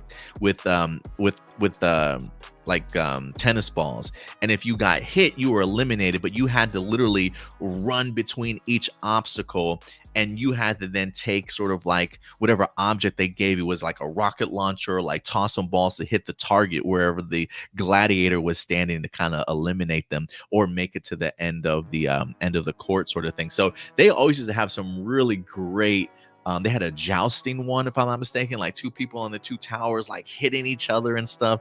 Just a really physical stuff growing up back in like the 90s. I used to love watching that type of stuff. So yeah, I was a big American Gladiators fan in the past. What about you, Stuart? Did you ever watch that show? Not that show specifically. Like I've seen game shows, but like with really fun physical activities that involve like really like over the top obstacles. But man, the ones that you're describing sound insane. Like I gotta check that out. It was super physical, man. It is super physical. Yeah. What did you think about the TMNT, the Next Mutation TV series? Did you watch that, Stuart? TMNT, the Next Mutation. I watched the first episode, I want to say. Yeah, it's pretty bad. Is that with Venus? Yeah, exactly. That was okay. the one where supposedly that was the reason the original 2 creators of the Turtles ended up parting ways. Yikes. Yeah. I barely recall seeing it. I don't think I watched a lot of it. Maybe 2 or 3 episodes here or there. I don't think I really cared for it so much, but that Power Rangers TMNT crossover is one for the ages, though. What are your thoughts on the Titanium Ranger, A Squad Rangers, and SPD, and the Bat Elephant Shark Spirited Rangers being the American-made Power Rangers? I think the Titanium Ranger was definitely the best of all of those. When I used to see the Bat, Elephant, and Shark, I just remember thinking to myself, these are cool, but there's something off about them.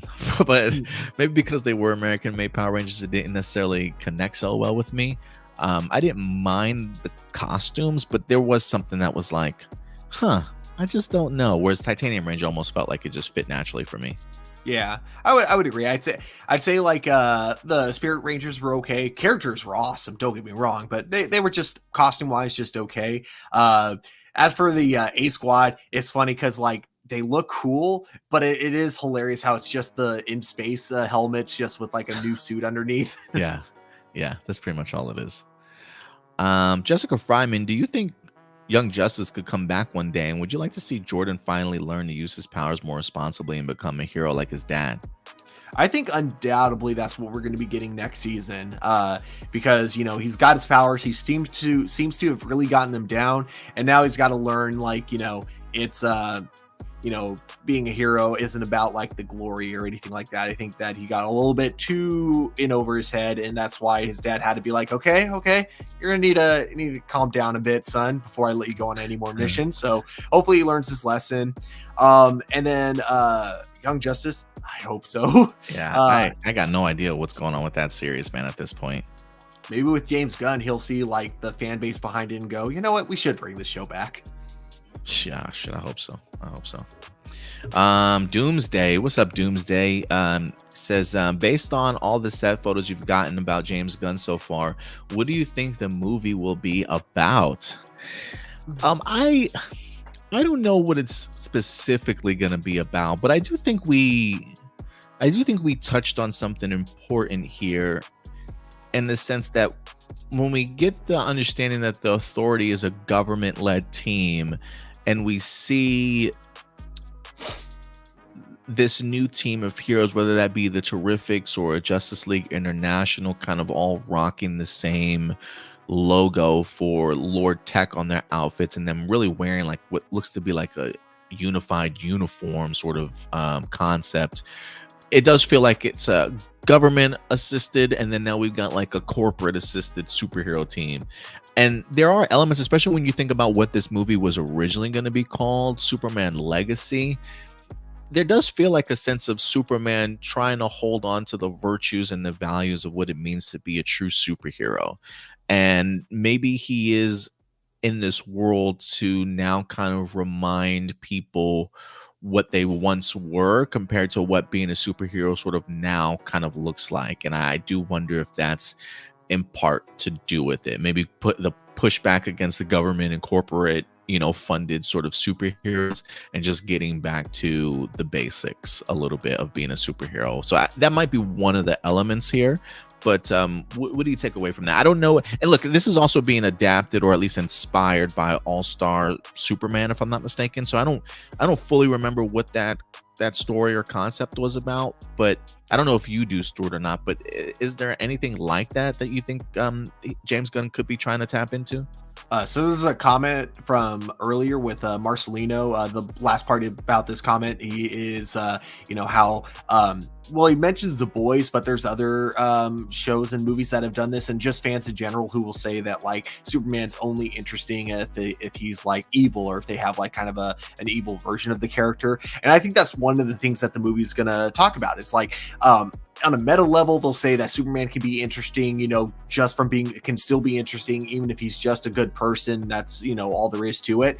But I think that, in the movie, like in universe, the way it's going to be looked at is, they're going to look at that saying of absolute power corrupts absolutely. So a lot of people are going to look at Superman and go, there's no way a person like this could exist and not have any ulterior motives. The same exact kind of thing that we get with My Adventures with Superman. Everyone's like, there's no way a person like that could have that kind of power and just want to help people because he thinks it's the right thing to do. And I think that's what the movie is going to be about, is Superman having to prove that he is there for the people. He's not there with any ulterior motives. He's not there with any agenda. He's just there to help people and do the right thing.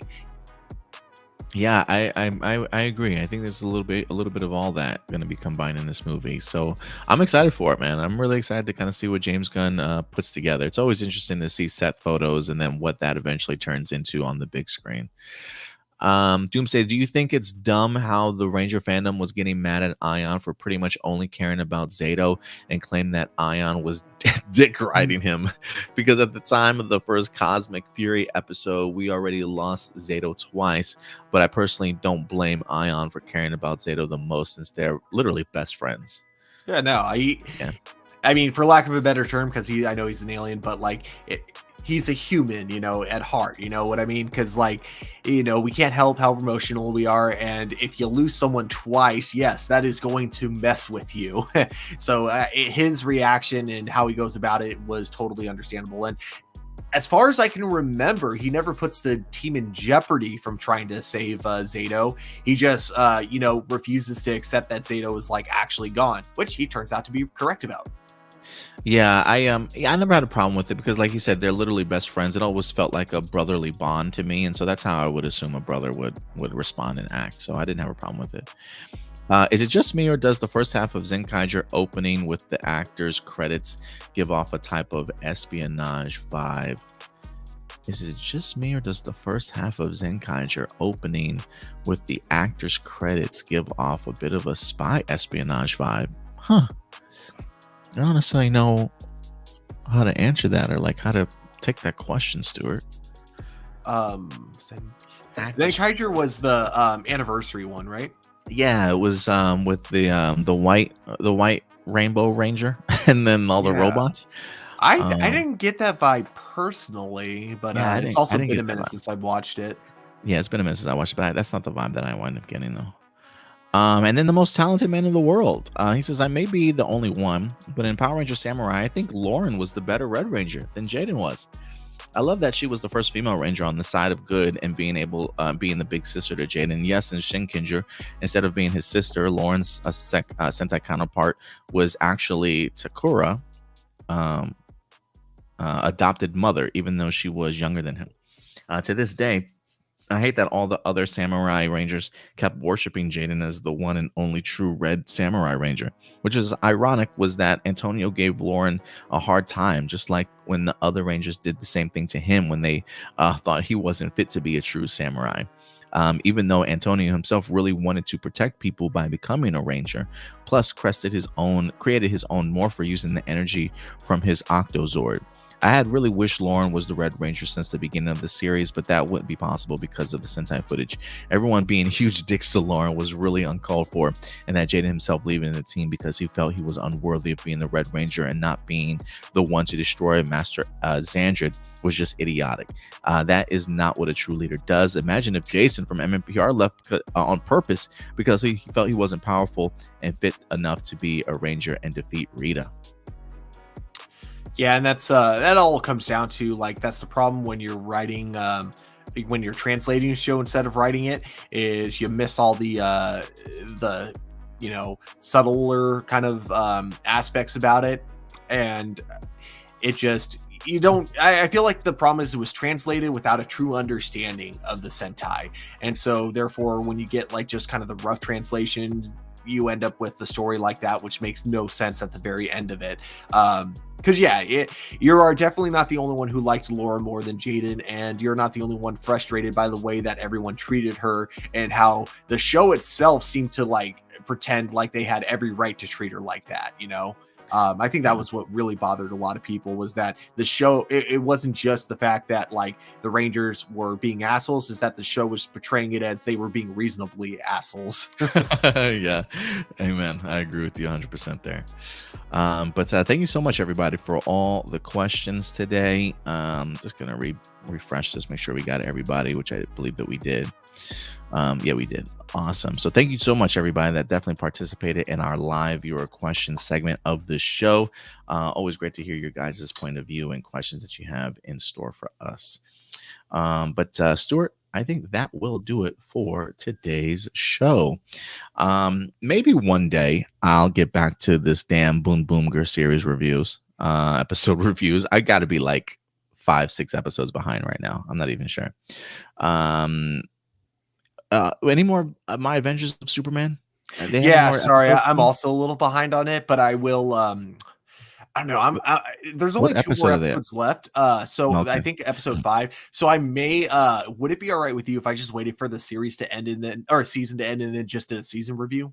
Yeah, that's fine. If it's difficult for you to do it on a weekly basis, that's fine.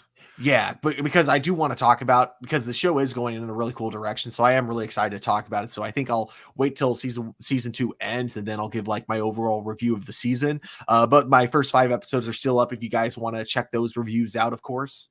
How many episodes do they have? Is it 10 episode season? 10 altogether. We'll definitely be back later on this week with the Star Wars The Acolyte review for you guys. Again, live every Wednesday at 10 p.m. Central Time.